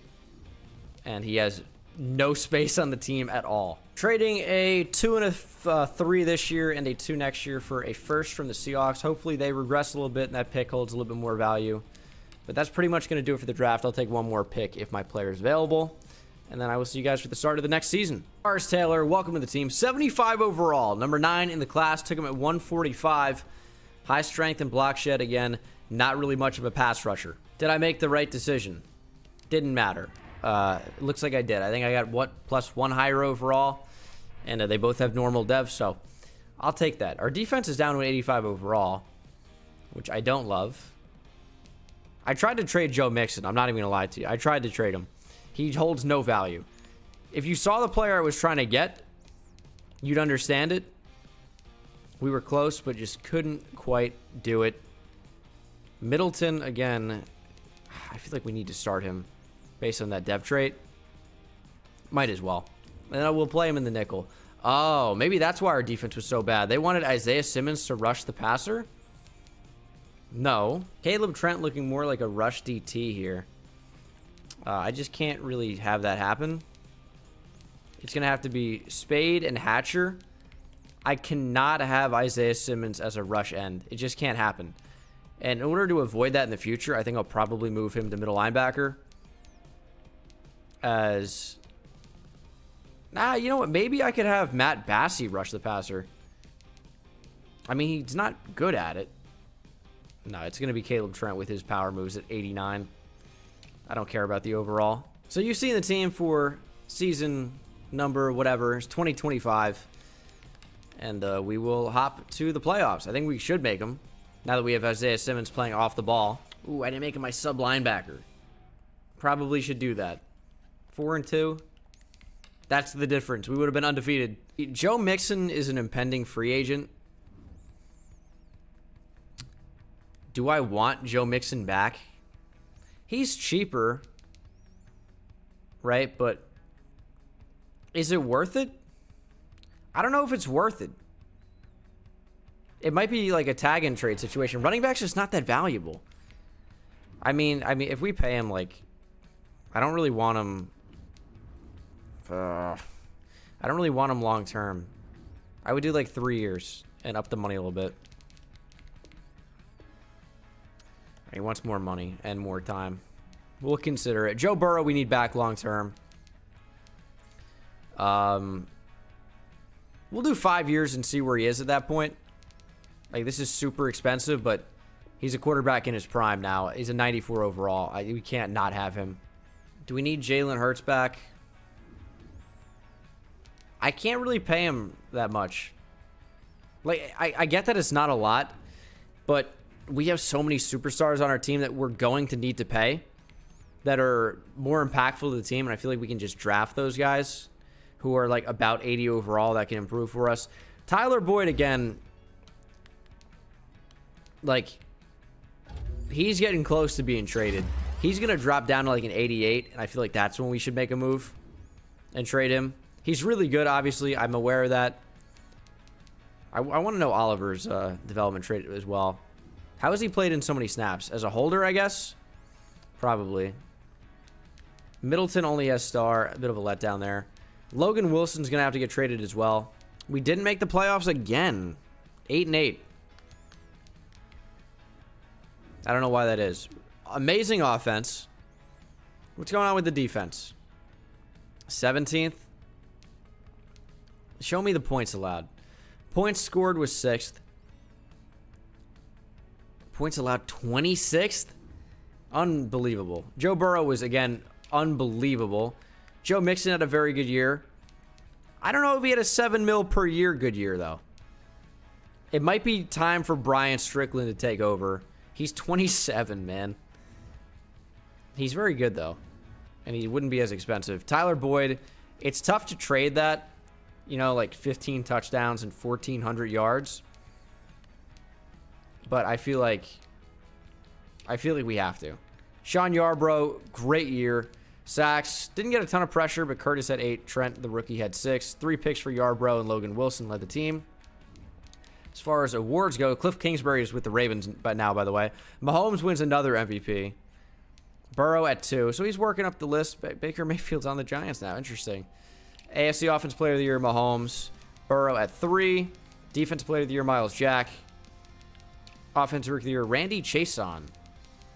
Defensive Rookie of the Year, Caleb Trent. Daniel Middleton at 2. Raiders-Bears, Super Bowl. That's very interesting. Where are we for money? Joe Mixon, he's not regressing yet. Well, I mean, he probably is. But he's 30. Wait. Are we... Joe Mixon's not regressing at 30? Is Superstar X Factor holding him off? I'm just not going to give you a 4-year contract. I'd sooner franchise tag him. But he's back. What did I sign him to? Was it 3 years or 4? Did I do 4 years? I don't want that. I think it was only 3. But I'm not positive. Let's go ahead and check out the development trait upgrades. See where we are on that. Always good to see. Tyler Boyd went up to Superstar X Factor. That's going to hold off his regression a little bit, right? He won wide receiver of the year. He's got ankle breaker. He's down to an 88, though. Morale's boosting him to a 90. He is regressing. I feel like this is the time to trade him. Defensively, Trent went up to Star Dev. Like to see that. It's kind of surprising Jesse Bates hasn't improved. Logan Wilson's got to go. He's regressing. Isaiah Simmons moves to inside linebacker. Bassey maybe flips outside. Something like that. Or we don't even really have money to re-sign some of these guys after the Joe Mixon contract. That was probably a mistake. That was probably a mistake to re-sign him to any type of long-term contract. It's just tough. We're negative in the cap now. It's tough to ignore a running back who's a 97 overall. It's tough to ignore a player who's that high of an overall. Jair is very casually a 99 overall, by the way. Has anyone noticed that? Because I hadn't. 99 man coverage for Jair Alexander, and our defense continues to struggle. Tyler Boyd's contract is so massive. Going into the final year of his deal, I have to trade him, man. We have to make the smart move. Auden Tate probably should be traded as well. Joe Burrow's cap hit is unreal. But we had to, you know? Okay, big trade. Logan Wilson on the move, as well as number 11 and number 18. We're getting Chase Young. Quite addition to our defense. Quite an addition, I should say. Yeah, he's quite addition. What am I saying? It's 3:30 in the morning, and I've been doing a rebuild for 4 hours. That's what that is. But yeah, Chase Young is a pretty big addition to this team. 94 overall, Superstar X Factor. He's 27, but probably shouldn't be much of a problem. Yeah, Chase Young is pretty sick. And that lets me move Trent to defensive tackle. Ooh, Isaiah Simmons actually bumped up when we moved him to inside linebacker. Bassey is going to kick outside, play right outside for us, and probably jump up an overall a little bit.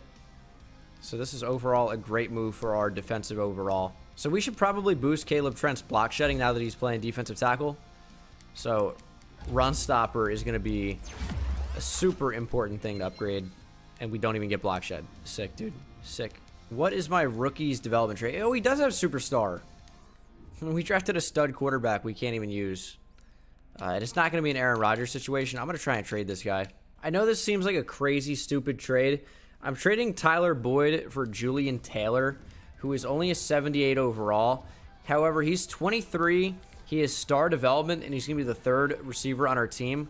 I know we just traded a Superstar X Factor receiver. That isn't lost on me. But I felt like now was the right move to trade him. And we have Taylor, who could potentially move up to Superstar, even Superstar X Factor. He looks to be quite good. So, controversial move. I'm well aware. I think it was a good move for our team long term. We need to constantly worry about like getting more cap space and bringing in young talent. And that's what we did with that move. Because you guys have to respect the fact that like we still don't have cap room. Like we're in a really, really bad situation for that. So we had to try and clear up some. We're taking a little bit of a hit there.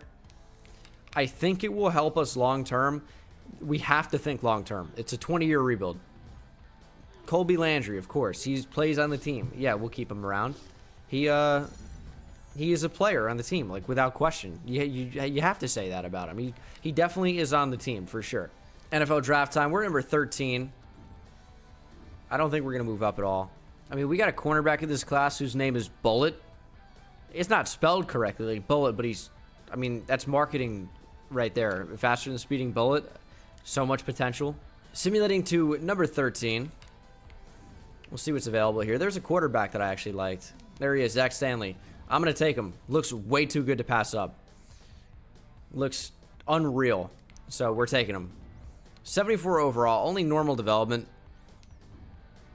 Hate normal development. But he's really good. So fine backup quarterback. We'll see if we can develop him behind Burrow. I mean, I was going for the other quarterback with like superstar dev. Did I trade him?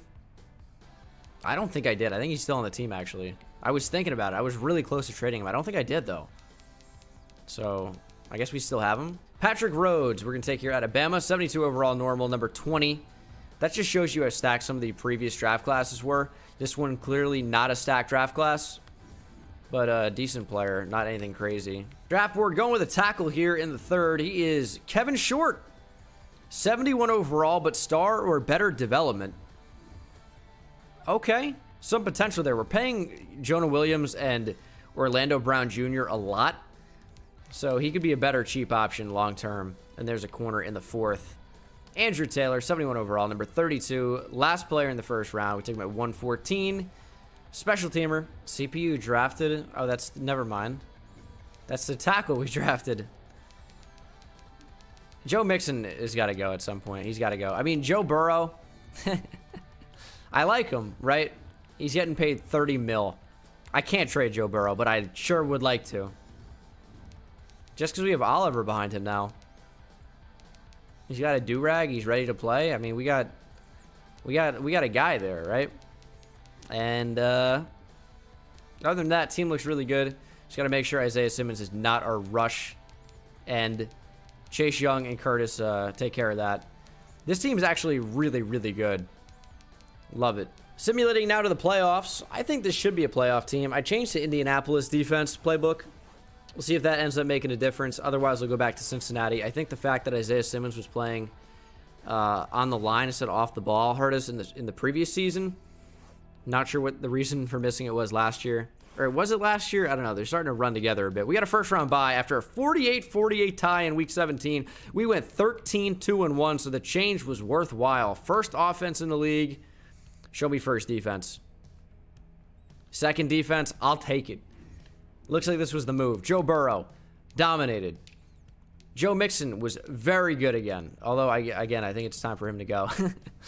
Julian Taylor seemed to be a great pickup. Put up, you know, Tyler Boyd-like numbers, 1,100 yards and 14 touchdowns. A tight end, Jesse Quincy, with 11 of his own.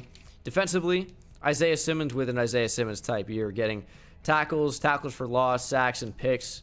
Love that from him. Chase Young with 14 tackles for loss. He seems like he helped the defense out a lot. Caleb Trent, 12.5 sacks, 12 from Chase Young, 11.5 from Tyrell Curtis. They dominated. 6 picks from Jair Alexander, finally playing like a 99 overall. Forcing turnovers. Alexander was a beast. 3 picks for Sean Yarbrough and also Brandon Pamphile. We'll check out yearly awards. We're probably not going to see MVP. It's probably going to be Mahomes. It isn't. It's Lamar Jackson, but Joe Burrow finishes at number 2. Mahomes dropped all the way to 5. AFC Offensive Player of the Year, Lamar Jackson. Burrow at 2. Joe Mixon at 9. Defensive Player of the Year, Leighton Vander Esch is on the Broncos. I tried to do this in my Broncos rebuild. He said no, but then he goes there when they offer him with the CPU. Jalen Smith is also there. Are they just recreating the Cowboys linebacking core in Denver? I mean, I can't blame him, I guess. Delonte Nelson wins Offensive Rookie of the Year. No Bengals. Defensive Rookie of the Year. Matthias Person, who I thought about getting. Andrew Taylor finishes at 2nd. I don't even remember what he is. An outside linebacker, maybe? I'm not sure. Divisional round, we got the Ravens. After a 48-48 tie, we rematched in the divisional. That's kind of cool. See if we can beat them and advance to the AFC Conference Championship. And we can. 24-21. Another classic game as we now face the Patriots in the AFC Conference Championship for a shot at the Super Bowl. And we are in it. Against the Panthers. Should I hop in for this one? Hop, hip hop. What am I saying? I guess we'll hop in. I mean, yeah, well, we'll do it. Fine, whatever. Burrow and the Bengals shooting for a Super Bowl here. Where are we even playing? Tampa Bay? Are we at Raymond James? There's the pirate ship. Devin Funchess is back on the Panthers, and it's a close game so far. Eddie Pinheiro, back in Florida, is having the game of his life, it looks like. It's 24-21, 28-24. Come on, finish it. 31-24. I'm hopping in. We need to stop. Somebody make a play. Look at all the superstars and superstar X Factors on the field. Somebody's got to make a play. It's over the middle. Great play, Isaiah Simmons. 4th and 12. Game on the line. We're hopping on Yarbrough. All it takes is one play, and it's an interception from Isaiah Simmons. We got a speed burst, and we are off to the races. The dagger from Isaiah Simmons. GG, Super Bowl victory for the Cincinnati Bengals, courtesy of Isaiah Simmons. In case you wanted to see the Super Bowl celebration, 38-24 is your final. Again, once again, the Bengals are Super Bowl champions, as we will advance to the next season. Okay, now is the dreaded part of, we got to re-sign some players, and they're going to be expensive. Tyrell Curtis, he's going to be expensive. We do have money for it. And also, I have re-sign influence. I don't know if that means we can offer, like, less money on some of these guys, or if that's already playing into account. He's about to get 91 million. Oh, so he does. Okay, so we can offer less. Jesse Bates is down to an 84. Auden Tate down to an 85. Nathan Jones is moving up. We want him back. But it seems like we can offer less and still get these guys back with the re-sign influences. Play for a new team. You can't. 17.9 mil to franchise tag a D tackle? No. No, I do want him, though. That's a shame. Do I let Auden Tate go? I mean, probably. Nah, I don't. I'm not giving him a 4-year deal. This is AJ Green all over again. I mean, there's no way. Can you play for a new team? All right, I guess you can.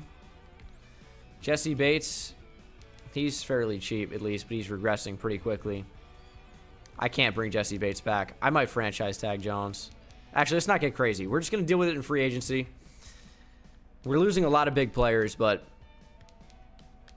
we'll replace them. It's the scheme, not the team, okay? Players are replaceable. That's the Gene Dangas motto. Tyrann Mathieu in here. He's 35. No. Pamphil's up to a 90, by the way.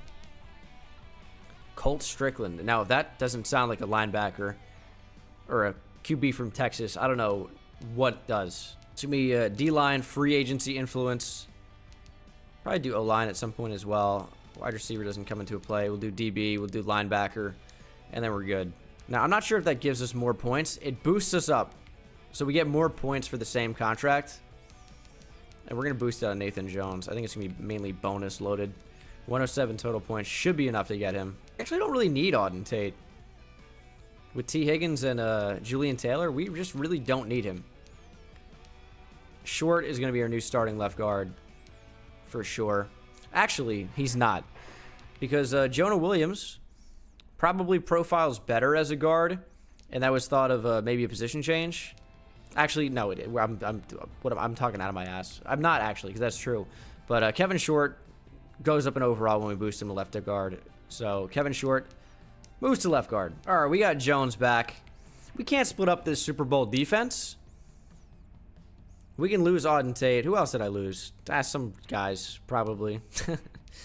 We need a new safety. Or a linebacker, and I could move Isaiah Simmons back, but I like him at middle linebacker, so I'm not sure if I'm going to do that or not. Defensive line looks great. Linebacking core looks great. Secondary looks very good, but we need a better strong safety. Offensively, offensive line looks great, but they're also playing up a lot with morale. Like Landry's playing up to an 88 from an 84. It looks better than it is, but it's still very good. Drew Sample's probably going to get traded. We use a better receiver, so going into the draft, we're focusing on receiver and safety. Brandon Pamphile, yeah, he's coming back. He's up to, like, 92. Like, I knew that taking a safety at number 1 was a bold call, and he's super expensive. Oh, yeah, Matt Bassey.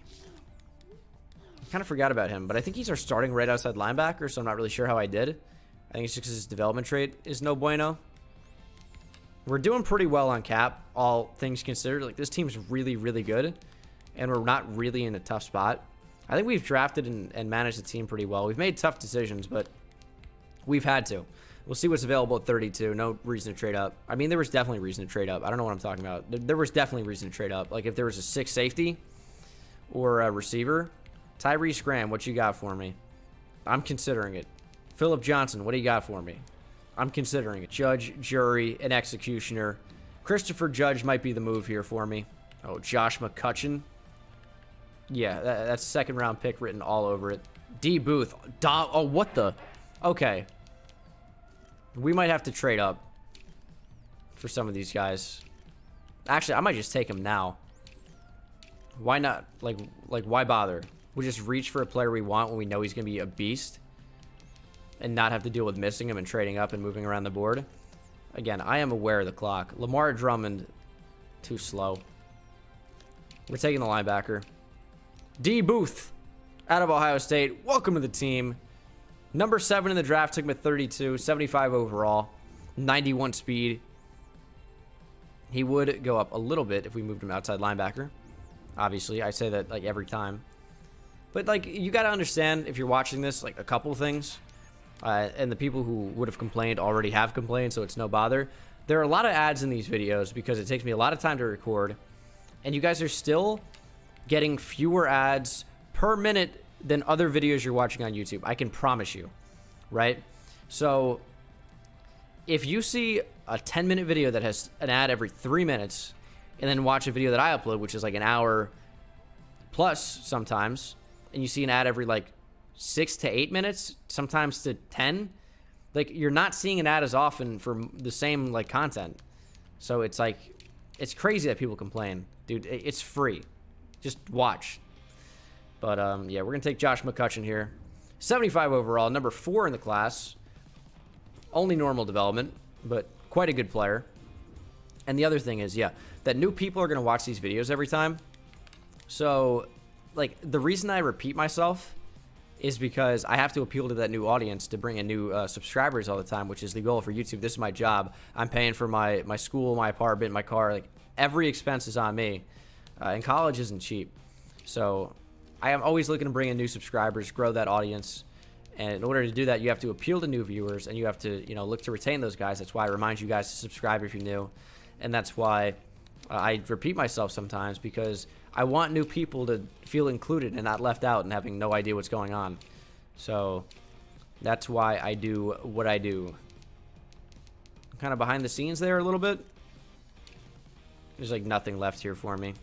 We'll let the CPU handle it. The receiver definitely looks a bit worse, and the team looks a bit worse playing without that morale boosts, but it's still a really, really good team. And where are our rookies? McCutcheon could start at strong safety. What else did I draft? I drafted the middle linebacker. I mean, we could start him if I wanted to, but I think McCutcheon will be our starting strong safety. He's 5'9". What is this, LaMarcus Joyner? Maybe we'll keep Andrew Taylor out there. He's like not that good either, and also not a cornerback or not a safety. McCutcheon will just move to strong safety. We'll deal with it. Actually, we don't have a free safety. Pamfile's a strong safety still, so McCutcheon will move to free safety. His lack of size makes a little more sense at that position. So we're getting by, but you got to remember, we're not getting by. We're thriving. We're thriving out here. This team is disgusting. Specialist-wise, we are in a pretty good spot. I just need to make sure that our slot receiver is not Wilkerson and it's like Julian Taylor. I think, yeah. Receiving core is not amazing right now, but it's not bad. Okay, Joe Mixon's finally regressing. He must be traded at the midseason mark. So instead of simulating to the playoffs like I've been doing, I will simulate to the midseason mark and then look to trade some of our aging talent. I simulated past it, even though I stopped the sim at week 7. We are 3-4-1. Shoot me in the head if we're 3-4-1, dude. Come on. Why? Team is good. Team is great. Why are we losing? Okay, this is going to get expensive probably. Jair has to come back. For longer than 1 year as well. This is like too expensive, but Jair Alexander returns. Orlando Brown Jr., what do you want? Not even that much, all things considered. What is he going to be? I don't know how offensive linemen regress at this age. We're going to just see. We're going to give him a 3-year contract. And he returns. Colby Landry, I want back as well. He's 25. He's expensive. But this is like our long-term option at this position. So hopefully he resigns. He wants more money. Like, what's the point of these re-sign packages if they just want more money every time? I hate it. Simulate to the playoffs. Hopefully we make it there. We made the playoffs at 8-6-2. On just beating out the Browns narrowly. Ravens went 13-3, won the division. Maybe Ravens playbook's OP. We had a good offense. Our defense flip-flops with being the best and the worst in the league every year. Joe Burrow was good, but like not great. 30 picks to 15, or 30 touchdowns to 15 picks. He threw for a lot of yards. I get that.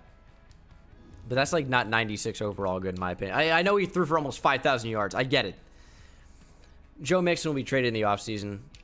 Receiving, Julian Taylor in the slot put up almost 1,700 yards on 109 catches, 9 touchdowns. Defensively, Isaiah Simmons with a crazy year. 136 tackles, 5 for loss, 6 sacks, 4 picks. Wild. 14 tackles for loss for Caleb Trent. Somehow we just didn't create pressure. Like, Tyrell Curtis isn't out here being a 96 overall superstar X-Factor pass rusher. I don't know. Interceptions, 4 for Isaiah Simmons, 3 for Andrew Taylor. Like, we're still looking great. Yearly awards, Deshaun Watson wins MVP. Burrow slumping to 6. AFC Offensive Player of the Year, Deshaun Watson. Burrow at 5. Defensive Player of the Year, Myles Jack. Isaiah Simmons at 2. Offensive Rookie of the Year, Sal Wakefield. Defensive Rookie of the Year, Devin Cox. Josh McCutcheon at 2. Can we beat the Dolphins in the wild card? Our team's good enough. We don't. We lose 31-17. Time for another offseason. Switching to Cleveland defense. Cleveland defense is usually very good. So that should be very nice for us. Joe Mixon's on the move, I can tell you. I'm just not sure we're going to be able to afford some of these guys. And I'd like both of our offensive linemen to come back. We might be able to very narrowly swing it. But he wants to test free agency. I mean, I guess we got to let him go. He's got, like, shockingly low run block. We can't afford Braden Payton either. What's his center franchise tag? 10 mil, dude? Drew Sample's got to go. Anton Meadows has got to go. All right, we're going to need to totally rebuild our offensive line, which I've got a suspicion is not going to be cheap. $2 million in free agency. Can't get anybody. I said can't buy anybody at first, and that's like not what we want to say. That's bad. I think Bassey's got to get traded, and I like him. He's only got star development though. He's 25. He's a good player. Don't get me wrong. Really solid player. Really solid. However, he's expensive. He's in the final year of his deal, and if you check out middle linebacker, we just drafted D. Booth, who is only a year younger. But he'll be like near an 80 at right outside linebacker. He's got very similar athleticism. He actually, because of his power and finesse moves, looks like he'd be even better at right outside linebacker. Like, take even more of a jump. So, D. Booth is going to be my new starting right outside linebacker. Bassey's going to be on the move. Probably packaged with Joe Mixon. Joe Mixon's got to go. Down to a 91. Has to happen. Joe Burrow is what's really killing my cap here. Joe Burrow is killing me. I don't know about it yet. All right, I'm considering all my options. I know it's like, how do you trade a quarterback in the middle of his prime because he costs too much money? Listen, you got to make the tough decisions as a GM here, so we just might have to. Also, Isaiah Simmons, I realize he's getting paid like outside linebacker money, even though he's playing on the inside. He's getting paid like an edge rusher. That was a mistake because we changed him to outside linebacker, and then he hit free agency and we paid him like one. So that's why that's a thing. All right, I'm making a massive trade. Joe Mixon, Bassey, and a first is going to get me Tremaine Edmonds. So I thought we were going to get Bassey and then start a worse linebacker over him with long-term potential growth and save money, but no, I have Tremaine Edmonds now. And Isaiah Simmons will move back to outside linebacker. I mean, we're paying him like one. Or should I move Tremaine Edmonds out there? Let's see. What are his ratings? No, he will play middle linebacker. We're gonna move Isaiah Simmons outside. We're paying him like one. We might as well see what he can do at outside linebacker. Also, this has Isaiah Simmons' versatility showcased pretty well. We've played him at inside linebacker, strong safety, and outside linebacker. He really is playing all over the field for us, and without question, the best linebacking core I've ever built, very easily. Also, Strickland is not a bad running back to have. He waited until he was 29 years old to finally start, and that kind of killed some of his development. I'm aware of this. I should have made the move a long time ago. I waited until Joe Mixon was a 91 and Strickland was an 88. I should have done it a long time ago. Receiving core looks very good now that Taylor's up to an 88. We need help on the offensive line. Is there anything I can trade for that? Taylor, maybe? I'll see who's getting paid a lot. Zach Taylor, you kind of have the Microsoft Surface sticking through your entire body. Might want to have that removed. What the? Drafted left guard here, Cedric Singleton. I'm going to try and trade my third-string quarterback for him, but he is very young, so he's going to have some good value there. We will trade a fourth as well, and that actually is an upgrade on the offensive line. So we got rid of some good money there. It was like $4 million cap hit, plus a really good starting guard. Jerry Jeudy's in free agency. Ooh. What can I do to get Jerry Jeudy? I do not have the money to sign Jerry Jeudy, so we're just going to go ahead and ignore that. If I traded Joe Burrow, things would open up for us. I just can't trade Joe Burrow, man. Caleb Trent I want back, for sure. He's not adding no value. Shut your mouth. You're dumb. Thought I fired that guy. What the hell? Oh, wait, you can't do that in Madden. Who is Daniel Middleton? Barely saw the field. You know, I agree with you there. I actually don't know who that is. I don't even have a guess who that is. Dude, who is Daniel Middleton? My best guess is that's a cornerback on the team. Although I'm not sure. It is. Oh, no, I do want him. He definitely saw the field. He was a starting cornerback. Who would this assistant GM, dude? He's got the worst advice ever. It's like he's not watching. So yeah, that starting corner barely played. What do you mean? Round 2, is there anything good here? Show me a 1. It's a running back. He's good. I'll consider it. That's actually going to be my pick. Markel Freeman out of Michigan State. Hidden development, yes. 76 overall, star better development. Number 5 in the class. We took him in the second round. He is very good. Yes. Could be the running back of the future after the feller that we have in there right now leaves. Markel Freeman, I don't remember how old he was. I'm hoping like 21. And there was a good linebacker I liked. There he goes. That's him right there. All right, sick. Take a receiver here. Jared Turner out of Louisville. 72 overall, number 27 in the class. Took him at 83. Normal development. He's really fast. Can catch okay. Has nice release. Good after the catch, but like route running is kind of a problem. That's going to do it for the draft, though. How old is Freeman again? 23. All right, he's old. Not old, but like old. Singleton is not going to start at center. I mean, maybe he will. I don't have a right guard. That could be an issue. Well, actually, I do have a right guard. His name's Cedric Singleton. I don't have a center. CPU drafted a 67 overall rookie with star better development. He's bad, but he'll develop quickly, I guess. 5-1 at the midseason mark. I didn't really show you guys the team that well, but it's very good. Just all you need to know is that. Why is Singleton not starting? Did I not fix the team? Oopsie. All right, well, mistakes were made, I guess, in that department, but it's still a very good team. He's in there now. It's fine. Defense is sick.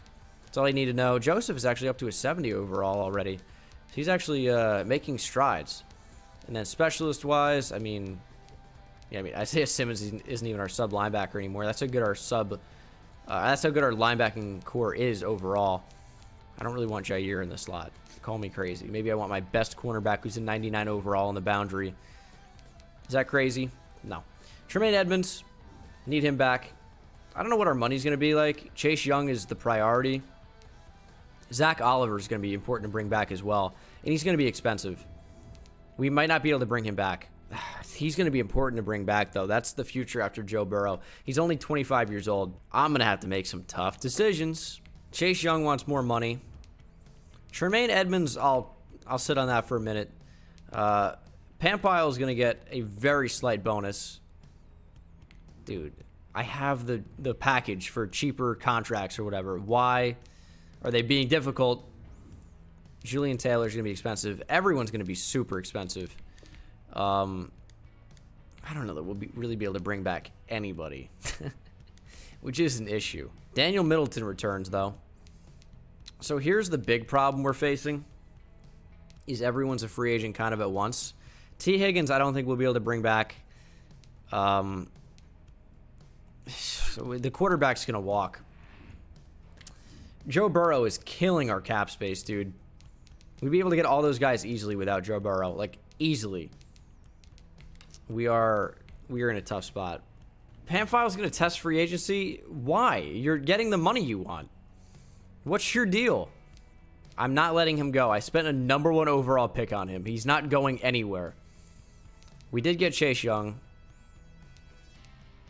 Zach Oliver, dude. I mean,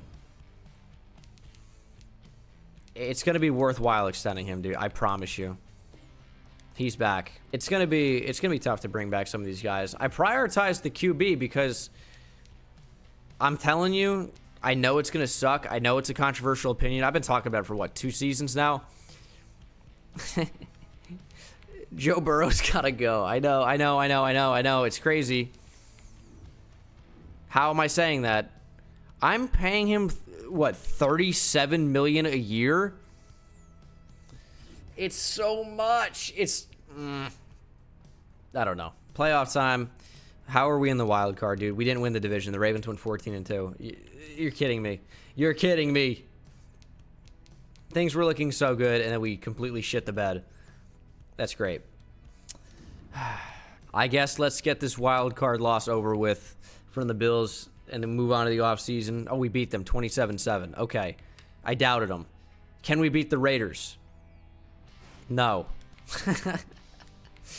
Lost by a field goal. Sad times.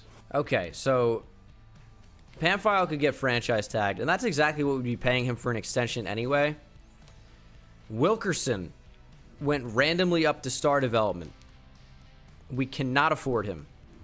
So here's what I'm going to do is save our secondary and franchise tag Pamphile, killing our cap. Tremaine Edmonds is gone. T. Higgins is gone. Brendan Wilkerson's gone. Everyone you see on the screen now is gone. It's very tough. I'm not going to lie. We're losing a lot of really good players. And we didn't win a Super Bowl out of it. So that kind of sucks. We're negative about $17 million in cap space, which is not where you want to be. You usually want to be like more higher than 0. So not exactly a great spot. Maybe we'll draft somebody. I don't even know what position we need. It's not like our team's bad because the team's very good. 91 overall still. You know, probably the best team in the NFL. Joe Burrow's up to a 98. Freeman only has star. That's a bit disappointing. Receiving core isn't bad. I mean, it's just not very good. Which I guess, is that bad? We have a 90 overall. I guess that, whatever that means. Defensively, Isaiah Simmons will move back to inside linebacker, as we no longer have Tremaine Edmonds, and then we're going to kick outside one of the younger guys. So I guess we could use a safety or a corner, but like not really.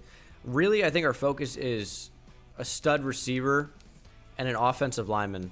Orlando Brown is regressing, as is Jonah Williams. He's 33 now. Jonah Williams is 31. End of the first round. What is available here? Doesn't seem like a lot. We got a baller. I'm losing my voice a bit. It is only 4:30 in the morning now. This might be a 2-day rebuild. We got a baller. Skipped the combine. Said, hey, Roger Goodell, I'm going to go buy Bengals merch. Link in the description that says I'm skipping the combine. Wow, Elton Tyson. That's quite something there. A baller center? Whew. Sign me up. Traded number 25, a 4th and a 7th in this year's draft for a 2nd in 2029 this year. And finally to 2030, that'll be the draft next year. So the players I want are going to go right off the board before me, I'm sure. And they're not going to be available here, which would be kind of sucky. I don't really care for the defensive tackle, I'm going to be honest. I just want the center to be there. I traded back too far. I mean, you got to be kidding me, dude. Like, the worst part about it is that's like the one player I needed.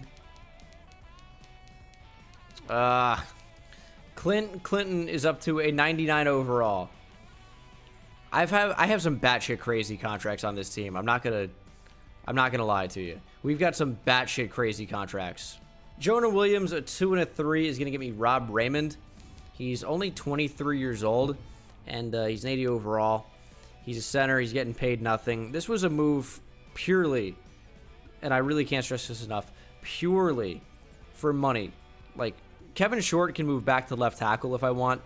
Orlando Brown's still super expensive, but I can't really afford to trade him. Or at least I couldn't earlier. I could trade him now. We're just going to take a little bit of a penalty due to his contract. And, like, you're going to see some of these obscene contracts. I have 19 mil on Chase Young as far as cap hit goes. Like, just in terms of cap hit between left end and right end, that's already 40 million, essentially. And then defensive tackle is an extra 20 million on top of that. We have 60 mil in cap hit on the D-line. And then that's not even thinking about linebackers. I told you, I have some obscene contracts. And then if you look at quarterback, this is the dumbest thing of it all. I'm paying 40 mil to one guy a year right now. That's going to go up. And then I have a backup QB making 15 as far as the cap hit goes. So I know it looks stupid and weird. We're managing, okay? I don't want to hear it. This dude, his name is not Easton Irons. That's the most, like, offensive line name ever. Or, again, quarterback from Texas. I feel like they go hand in hand. Listen, the thing with Jonah Williams, like, sometimes you just got to know when to make a lateral move. And this is, like, you know, a lateral move where we're not getting better. And there's no but. That's actually just the end of the sentence. We're just not getting better. We are creating cap space so we can afford to have a team. It's just a lateral move. You know, you gotta master the lateral move, and you're gonna have a team there. So Singleton actually was talking to me in the offseason, fucking whatever. He says he wants to play left tackle, and I said, you know what? You seem like you'll be able to. We'll go ahead and do that. It is 4:42 in the morning. I'm delirious at this point, clearly. But yeah, we're just working on perfecting the lateral move, and things are looking good. And if I lie enough and say that, I think you guys will probably end up believing me, and we'll be fine. All right, so it's one of these two guys. I feel like we need a corner more than a receiver. Is that even true? That's like maybe not even true. It says we have 12 active receivers. What do you mean 12? Where do we get 12 receivers from? Hey, lucky 13, Vince McBride. If you got 12 receivers, you might as well have 13. And he's wearing AJ Green's number. Yeah, that makes sense to me. Okay, so we've been working on perfecting the lateral move, and it has brought down our team overall a little bit to an 89. The offense is really struggling down to an 87. Is it because we don't actually have a true right guard? Nope, he's just so bad. And we don't have a great second receiver. What can we do to change that? Probably nothing. But also, what if we could do something? Oh, that's it. How did I not think of that? I tried so hard to trade for Bobby Kellum the first time, and I ended up trading for, what was it, Julian instead, Julian Taylor. Seems like we, I don't know, maybe made the right decision because we couldn't trade for the other guy. It wasn't really a choice. But Bobby Kellum has developed really, really well. I wish we could renegotiate some of these contracts so badly. Why is it not a feature? I mean, I guess it makes sense that it's not. But I really wish we could. Like, at least offer it. Like, maybe it's like a 50%, 60% decline rate. But I wish we at least had the option. I got to cut some of these receivers, dude. I mean, they're eating into our cap, and they don't play. Speaking of guys that don't play that we're paying, that freaking backup quarterback. Probably got to do something with him. And I found Tremaine Edmonds. Also, Deontay Harris is an 89. Like, that's what happens when they give a special teamer superstar development this year. Like, that wasn't a stupid idea. Trading Rhodes and our, what, 4th or 5th string receiver McBride for a first from the Browns there. Cleared up a little bit of cap space, but, like, not really. It's, again, a lateral move. We're seeing if we can leverage those picks later. We need to figure out what's going on at quarterback. That's the biggest thing, because we can't afford to pay both those guys.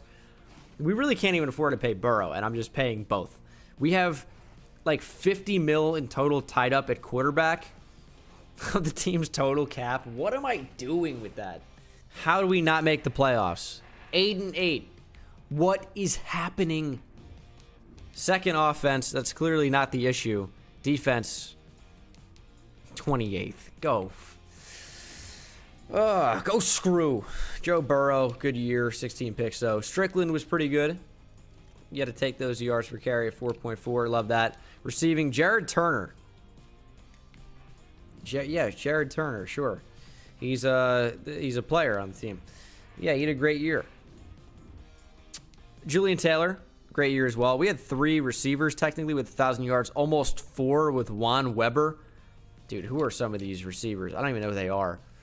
Not Justin Simmons. Isaiah Simmons with an unreal year.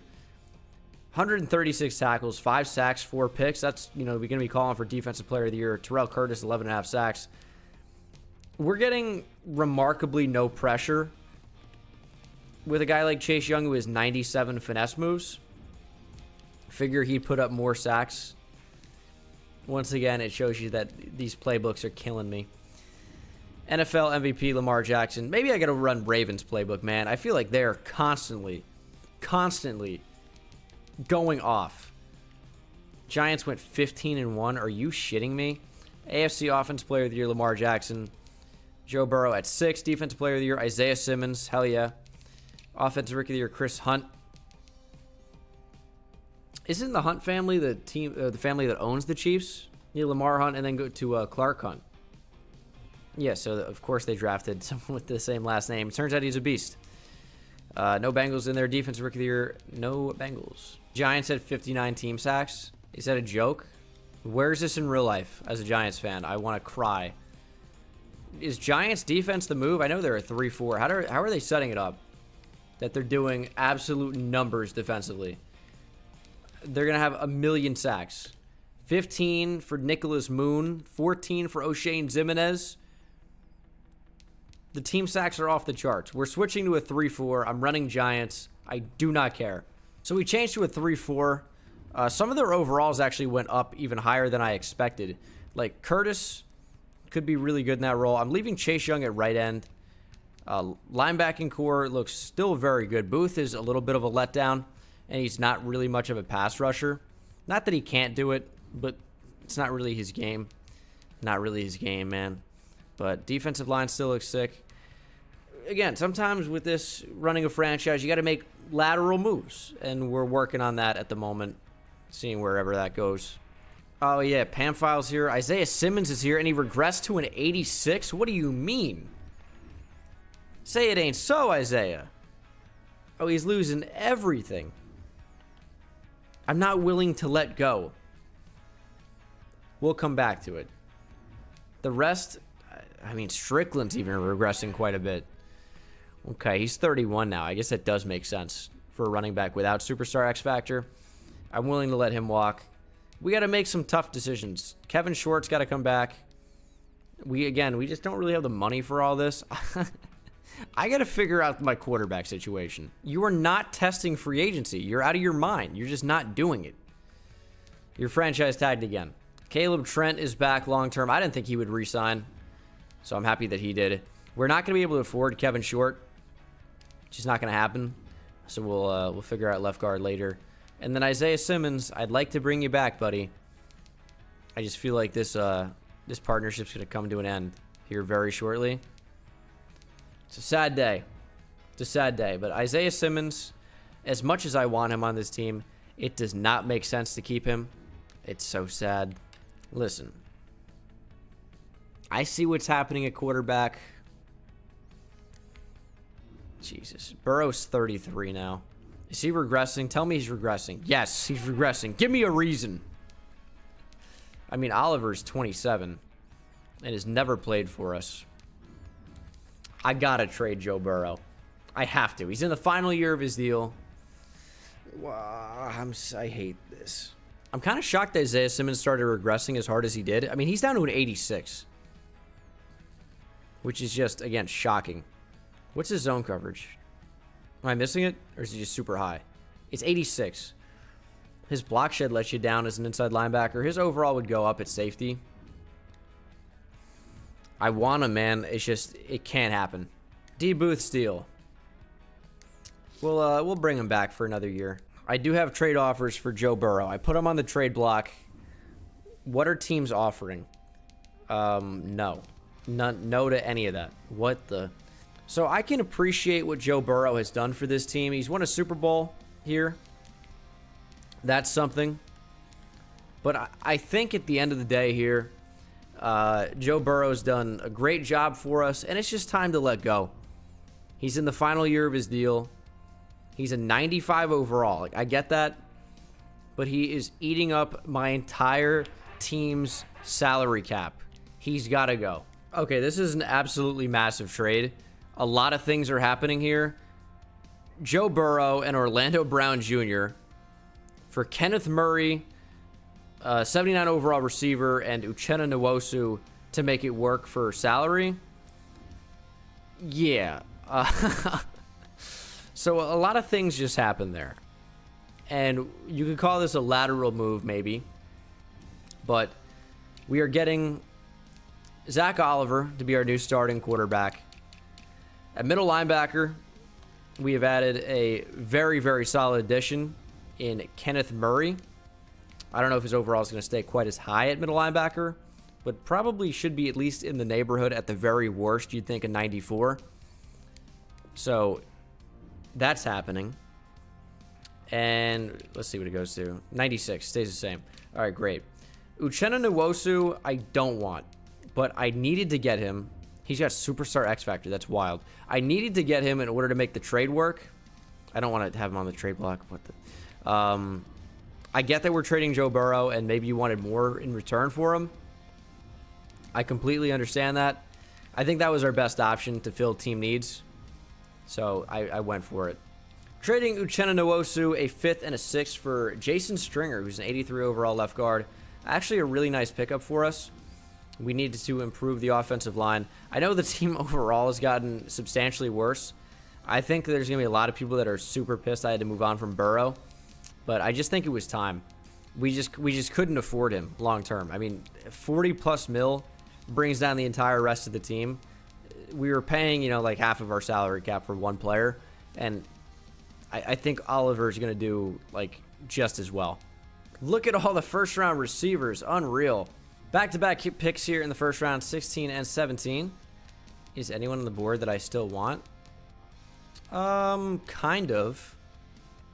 I'm going to go Brian Jacobs here at LSU. Seems to be pretty solid. Take him early. And this is a bad draft. Well, I mean, it isn't. He's number 32. I should have checked that before picking him.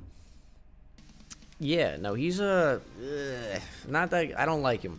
Linebacker here, Forrest Murray reaching down the board. Multiple Murrays on the team, and he is a good one. Number 9 in the class. Took him at 17. Star or better development. We definitely have some here. Nice zone coverage. There we go, Forrest. It's like the Chargers draft strategy there. Forrest Lamp and then Kenneth Murray. We got the best of both worlds there, but it's on the Bengals now. Was Forrest Lamp a first-round pick? I feel like he was, right? Maybe just outside the first round. Could have been a second-round pick, I suppose. He was a, yeah, he's a second-round pick. Top of the second round at number 38. Go Dante Stuckey here in the second out of Clemson. 6'3", 208. Pretty big for a corner. Not that fast, but his abilities look pretty good. And he is pretty good. Number 5 in the class, 75 overall. Maybe even profiles better as his safeties. No zone coverage, so maybe not. Trading the rest of my draft here for George Lehman. He's 23. He's a 78 overall right guard. Probably overpaid. But it's 2030, dude, and it's 5:17 in the morning. So I'll see you at the end of the draft. So this is the defense for this season. Don't even say season number anything anymore. Just this season. Offensively, we're looking worse, but not bad. We just have to develop these guys. Offense still looking pretty good. We could use a true number 1 receiver threat, which we'll be able to get at some point in the future now. Some point in the near future, let me just say that. Joe Burrow, he's going to be missed dearly. Like, he will be. I'm sure the Chargers are happy to have him now. Probably didn't think they could land him, so they took Justin Herbert because they weren't in a position to. Our cap room is not particularly high right now, but we have a little bit more breathing room now that we're not paying Joe Burrow over $40 million per year. That doesn't mean like we're in the clear, but this was a move that had to happen. And yeah, you could say, you know, it was a lateral move, but it was something that had to happen. Monster trade. We're bringing in CD Lamb. Trading my starting receiver, second string, I guess. The right tackle we just drafted, and number 16 projected overall, our next first-round pick for CD Lamb. But, I mean, what else will we get at that pick? We're getting a 95 overall receiver in exchange. Now, there might be some good free agents in here. There might not be, but anyone above a 70 overall that can bring in and start at right tackle would be much appreciated. So Travis Barnes is a great option, and Tremaine Kitchen's going to be a slightly better option. So welcome to the team. If you can't take the heat, Tremaine. That's not it. Something like that. We're going to go ahead and plug those guys into our team and get ready for the season. This is the team. CD Lamb really helps out. I might end up playing him in the slot. I'm not sure what Booth's role is going to be just yet. I want to upgrade speed rusher on him just because he will be rushing the passer a little bit, and we want him to be able to do that and be maybe a little bit more effective in that role when we need him to do that. But our defensive line's great. We should be able to generate an extraordinary amount of pressure. You'd think. You'd think. I'm going to put CD Lamb in the slot. This is the way the team's going to look.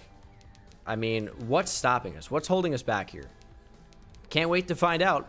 So we just would sneak into the playoffs, going 10-6. The addition of CD Lamb, I think, was quite good. We didn't win the division. That went to the Browns. It's a highly competitive division. It's been for a while now. We had the 8th best offense, so really not much of a step down with no Burrow, and the 3rd best defense. Maybe Giants playbook out of the 3-4 is the move. Pretty good year from Zach Oliver. Rushing, Markel Freeman was decent. We could use a better running back, that's for sure. CD Lamb was awesome. 14, almost 1,500 yards, 17 touchdowns. He was our receiving core. Defensively, great year from Sean Yarbrough. Show me some pressure. 12.5 sacks for Curtis, 12 for Chase Young, 10 for Caleb Trent. There we go, man. That's what you like to see. Interceptions, 3 for Brandon Pamphile, 2 for Jair Alexander. We will check out the yearly award, see if Zach Oliver's passed Joe Burrow or anything in there. Actually, no, Oliver at 10. Joe Burrow is nowhere to be found. I think we traded him with the Chargers, right? Yeah, so that's the AFC team. He just didn't qualify. Offensive Player of the Year. Zach Oliver at 6, unless I'm just missing him, which I don't think I am. Defensive Player of the Year, Devin Bush. Kenneth Murray at 5, new addition. Offensive Rookie of the Year, Jace Tobin. No Bengals. Defensive Rookie of the Year, Dante Stuckey. Okay. Okay, Dante. Played slot corner for us. See if we can beat the Browns in the wild card here. We don't. 16-13. Kidding me. Bears, Texans, Super Bowl. I don't know, man. Like, we built a really good team, clearly. Wish we would have won more than one Super Bowl thus far. But if we can win like 2 or 3 somehow in the next like 10 years, it'd be great. We have a lot of money now. Is Pamphile worth this deal? Probably is, actually. Probably is. You can test free agency. I have horrific news for you. You've tried to leave many times, and there's just no leaving Cincinnati. Once you're here forever. It's like the retirement home for safeties. The same way Florida's retirement home for actual old people. Once you go down to Florida, if you're 65, you're not leaving. You're going to die. Same thing with the strong safeties here. We keep them forever. Sean Yarbrough comes back. And, really? You test free agency? How about stop testing free agency? How about somebody re-sign? Thank God Cedric Singleton's a team player. I don't really feel like paying Jesse Quincy. I really don't. I wish I had my franchise tag available. I will offer him a 2-year deal. I will bump up the money to incentivize him to re-sign, and he's going to leave. I think that's fine. I want Sean Yarbrough back. I'm not letting him leave. Well, we're going to get him in free agency. Don't worry about it. Rob Raymond could use an extension. Have to bump up the money. We're going to need money, though, to compete in free agency. I'll tell you that. And there are a lot of guys we want to bring back. Josh McCutcheon can probably walk. Jason Stringer's the last one. He'll be fairly expensive. But again, I think a player is going to be worthwhile to bring back because of his age, because of his development trait. He returns. And now it's ready. We're ready for free agency. Time to try and bring back Sean Yarbrough. Over 30 mil to spend in free agency. I feel like we've managed the cap. We've managed the cap really, really well. It's just been... Oh, and Devin Duvernay. Love to see him with Superstar X Factor. Hook 'em horns. As CD Lamb goes up to Superstar X Factor as well. But We've managed the cap really well. It was just the one kind of Joe Burrow situation where it's like, yeah, he was going to be super expensive. That was going to be a problem. We knew that going in. That's like why I chose the Bengals. I thought it'd be a lot of fun to try and manage that situation. So we're going to bump up the money on Sean Yarbrough a little bit more just to make sure he resigns and comes back to Cincinnati. But, yeah, man, it's been a lot of fun so far.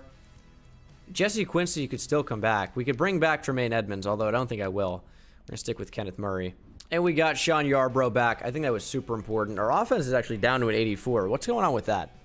Who'd we lose to make that happen? I don't know. Oh. It's right tackle and it's tight end. The offensive line's not bad. It's just like we're missing a right tackle. And then missing a tight end is kind of crushing our team overall. We'd use a better running back. I think the receiving core is actually really good now. And then defensively, Sean Yarbrough coming back is super, super big for our defense. We need a free safety very badly. Jair Alexander retired. Okay. That's a new fun wrinkle we got to deal with is retirements for some of these great players. George Lehman. I don't know who he is. And we'll pick up the 5th-year option, I guess. I don't know who that is. So, interestingly enough, Jesse Quincy is actually the best tight end in the NFL. Kind of by a lot. I really wasn't expecting that. A lot of these guys are old as well. So, we had the best tight end in the NFL. And we let him go. He was 31. There's a great tight end, and he's a baller. Skipped the combine. Said, hey, Roger Goodell. Go. Screw. I'm getting that tight end. Might trade up for it. Making a big move here. Joseph, I think I joked about him earlier. He's like a 67 overall. I think this was the same player. Now up to a 76. We're trading him a 3rd next year, a 4th this year for number 1 overall, which I will be trading back. Trading number 1 back to number 5, picking up a 2 this year and a 1 next year from Tampa Bay. And at that number 5 spot, I'm looking to take a safety. Although he might not be on the board, in which case I just trade back down again, or maybe I'd even take the tight end. Kind of depends on what I'm feeling at the spot. We'll kind of play it by ear here and see what's available. And Kyle King is available, and I think this is going to be my guy. Welcome to the team. Kyle King, new starting free safety. Number 2 in the draft. We took him at 5. He's got normal development. Is it Brandon LaFell? It's the same face as before. Is it Brandon LaFell who this looks like? It's damn close to Brandon LaFell. I wanted to say that earlier. I'm gonna say this is Brandon LaFell. It's close. It's close. I need to see him smiling. Brandon LaFell's a smiley guy. It looks like Brandon LaFell to me. I wanted to say that earlier. I still am not 100% sure. Damn, the running back just went. Demaryius Tompkins, 80 overall. Maybe he knows Kenbrell Tompkins, or knows what happened to Kenbrell Tompkins. I don't know where he went. He had, like, pretty good stretch for the Patriots. I think he got injured and then out of the league in an instant. Trading number 25 overall, backup running back, and a 3rd. The 1st is next year, by the way, for number 9 from the Falcons. And I'm taking a tight end inside the top 10. Probably wouldn't recommend doing this in real life, but we're in a situation where our team is very, very good. And a tight end is one of the only positions we really need, and he's a good one. Only 21 years old, out of Bama. 75 overall, number 11. We took him at number 9.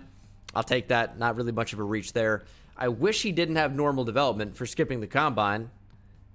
But he's got 85 speed, decent overall numbers there. Catching's at 84. Can't hate on that.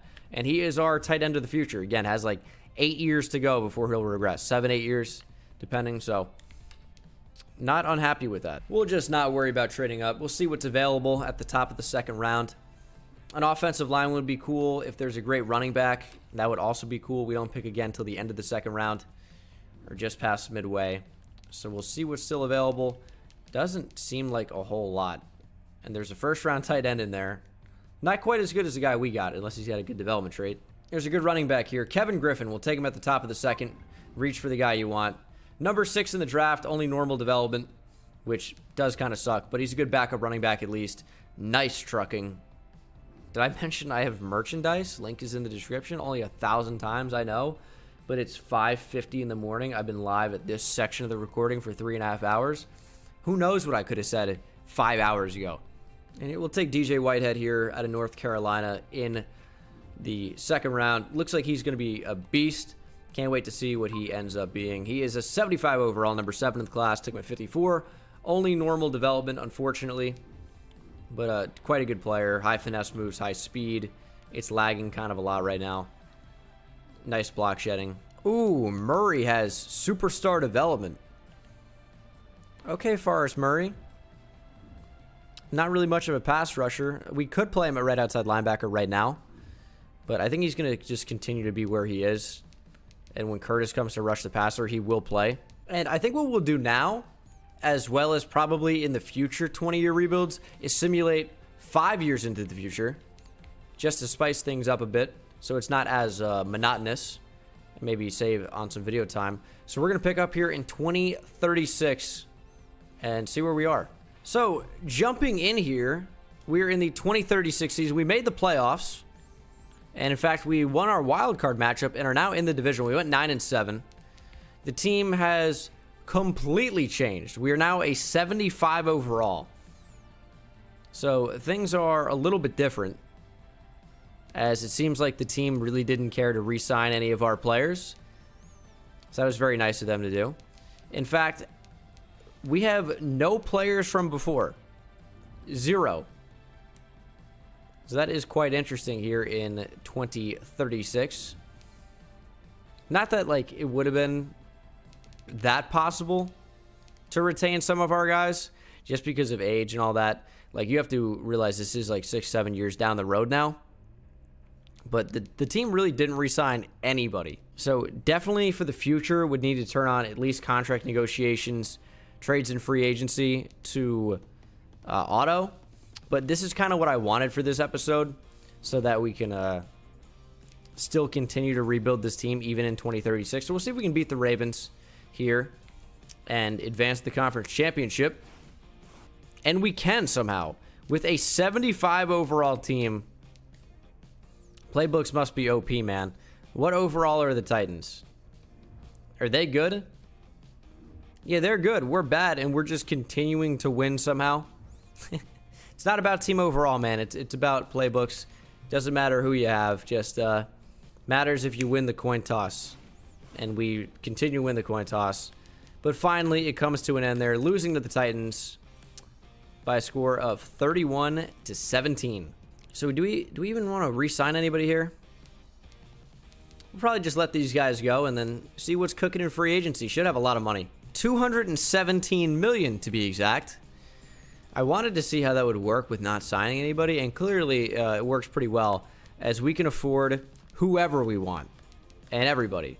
But not a lot of great players to choose from, to be honest. There's Ashawn Robinson. That's what Nathan Chamberlain looks like. Raekwon Rainey, I don't really want. But he's like the best option. And it seems like everybody knows that, so no one's going after him. Dude's name is Buzz Miller. Okay, Buzz. So we did get Crowther. Did not get Chamberlain. Chamberlain was 28 years old, which kind of made me not want to bring him back, or bring him in, I should say. But Crowther there, we actually have something with him. Superstar dev. Young enough at 25. I mean, that's pretty good. So we pick a number 29 overall, despite having what's got to be one of the worst teams in the league. I felt like in order to experience the full 20-year rebuild, like, we just can't have 20 years of, I don't want to say dominance, but we were like the best team in the league that only won the Super Bowl once. So, I don't know. What's a good example of that? There aren't any. The Patriots have been the best. The best team wins the Super Bowl every year, pretty much. That's how you decide who's the best, if they win the Super Bowl, usually. But we wanted to experience the lows of a crashing and just crumbling franchise that completely fell apart into the abyss. And that's what we have here. And it's going to take a lot to build back up in any type of competitor here. We have a ton of cap room. Not that it matters. Pick number 29. What's in here? We can pretty much take anything we want. I mean, we're getting to the end of this thing anyway. I might just see what the CPU is capable of. Marion McGill, baller, 3rd round. Mark me down. Let's take Nick Smallwood here. He's a baller. Skip the combine. Normal development. That's probably about right, to be honest. 74 overall. Not much of a man-covered corner. Not much of a zone guy either, but he is better in that department. Running back is not available anymore. Spectacular. So we'll see what happens when we turn on auto contract negotiations, free agency bidding, and trades in free agency. That could be interesting. We're going to simulate here to, I think we'll do 2040, and then we'll do one more season. I just want to see what the CPU is capable of. Like, will they actually be able to put together a good team for us? Okay, so 2039 playoffs. We have made them 10 and 6. Team is actually significantly better now. It is up to an 83 overall. What are we working with at quarterback? They drafted a stud, Jeremiah Jarrett, out of Michigan. Superstar development. I mean, looks like a monster, and I bet he's not getting $40 million a year. Joe Burrow. Also, great receiver in here, Alex Allen. We got it working with the alliteration. Alex Allen from Jeremiah Jarrett. And these guys are both super young, super fast, great route running, except if it's deep there for Alex Allen. Even our second receiver here, Stephen Gilmore, not to be confused with Stephon Gilmore, who would have played 20 years ago in this franchise. Stephen Gilmore plays receiver. Maybe it's his son. And Stephon Gilmore is just like not that creative. He's like, I want him to be like Stephon. And his wife's like, we can't name him after you. I don't want a junior. It's like, what about Steven? And they're like, that's brilliant. It isn't. Anthony Jordan in here. Superstar X Factor linebacker. And look who's sticking around. It's Crowther. He's only 27 now. 2 years has passed. But the team drafted some unbelievable studs without me. Like, where did Jared come from? Like, I have no idea. Did we sign these guys? Where did these guys come from? Did we draft them? I'm not entirely sure. We'll check out the stats and see how these guys did. 3rd best offense. Looks like Jeremiah Jarrett might have won MVP with those numbers. Good Lord. 25th best defense, so we suck. Jarrett had an unreal year. That's better than any year Joe Burrow had for us. Rushing, didn't have much of any of that. Receiving, Alex Allen went off. Almost 1,700 yards on 106 catches, 16 touchdowns defensively. Denard Long, very solid year. Quarterback sacks, 12 from Theo Chaney, 10 from Crowther. Also added a pick somehow. 4 picks for Nick Smallwood, corner Miles Gibson, and Jonathan Johnston.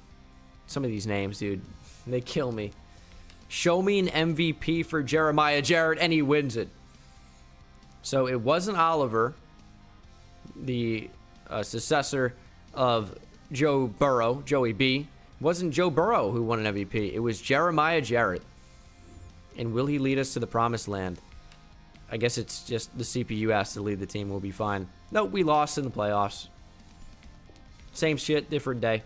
So we got Jeffries in free agency. Didn't get the cornerback Stanley, but Jeffries could end up helping our team out. We're just, experimenting, trying some things. Jarrett is up to Superstar X Factor. That is fantastic. And then Jeffries, we can play at right outside linebacker.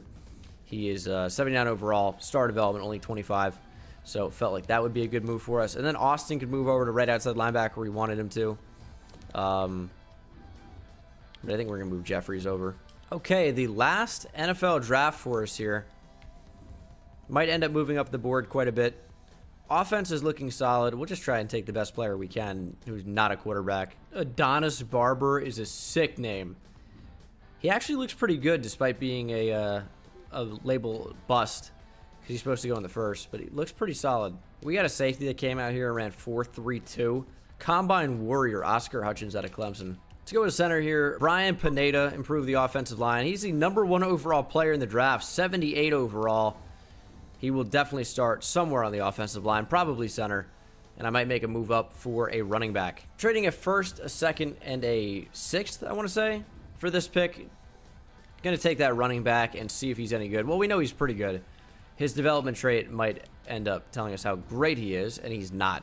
Normal dev, 76 overall, number 5 in the class. Still a good pick, but unfortunately, no great development trade for him, and that will do it for the draft. So this will be the team for the final season here of, around 20 years.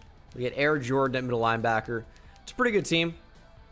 Pretty good team. Not much you could say about it one way or the other. We have a stud quarterback, a stud receiver. We'll see if the combo ends up. It's 6:21 in the morning. My brain just turned off. See if it ends up putting us in the playoffs. I don't know where I was going with that. And we made the playoffs in the final year. Love to see it. 9-7. I need to see something for Jarrett, our great quarterback. We are an 84 overall, 85 offense, 84 defense. What is Jarrett up to? 94. Alex Allen at a 97. Yeah, we are looking quite good. We'll see if this team can, go deep at the playoffs, make a deep playoff run. We'll check out the stats. We actually did not win the division. Finished second. 7th best offense, as Jeremiah Jarrett had a great year. And 8th for defense. So defense improved. Jeremiah Jarrett regressed a lot in terms of his great year last year. But it was tough to duplicate. Alex Allen with another monster year defensively. Anthony Jordan, great year. And I guess we would have had to have drafted those players based on their experience in the NFL. I'm not really sure how else they would have ended up on our team. But I guess the draft years, we just missed them somehow. And the Chiefs are still winning MVP. Maybe KC offense is really good. Jeremiah Jarrett finishes at 5th. AFC Offensive Player of the Year, Lawrence Patton. Jeremiah Jarrett at 5. Defensive Player of the Year, Antoine McCullough. No Bengals. Offensive Rookie of the Year, Nick Rhodes. Bengals in there at 3. Tyquan Ellis. I think he was a cornerback. I tried to draft him. Or I thought about drafting him in there at number 1. Wins it. Can we beat the Bills in the wild card? Yes, we can. Advancing to the divisional against the Denver Broncos. They went 12-4. Do we have what it takes? We do. 27-20. And now it's the Patriots in the conference championship. We could end this season, this rebuild, on a high note. Can we advance to the Super Bowl? No. 45-28. That is going to be the final video or final season in this video, guys. Let me know what you think. This was a great, massive undertaking. I feel like the strategy for this might be like rebuild 5 years, have the CPU take over for 5, and then rebuild the last 5. I think I might do that for the future. I got to figure out the format I want for this. I could just end up doing 10 as well, depending on what you guys think. But very solid team here. 95 overall QB, 98 overall receiver, both superstar X Factor. And yeah, I think we managed the first 10 years. We built basically a dynasty and just didn't end up getting the results because of playbooks or what have you. But that's going to do it for the video. Thank you guys so much for watching. Hope you enjoyed it, and I will see you in the next one.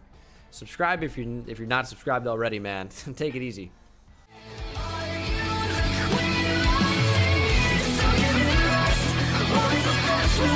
We'll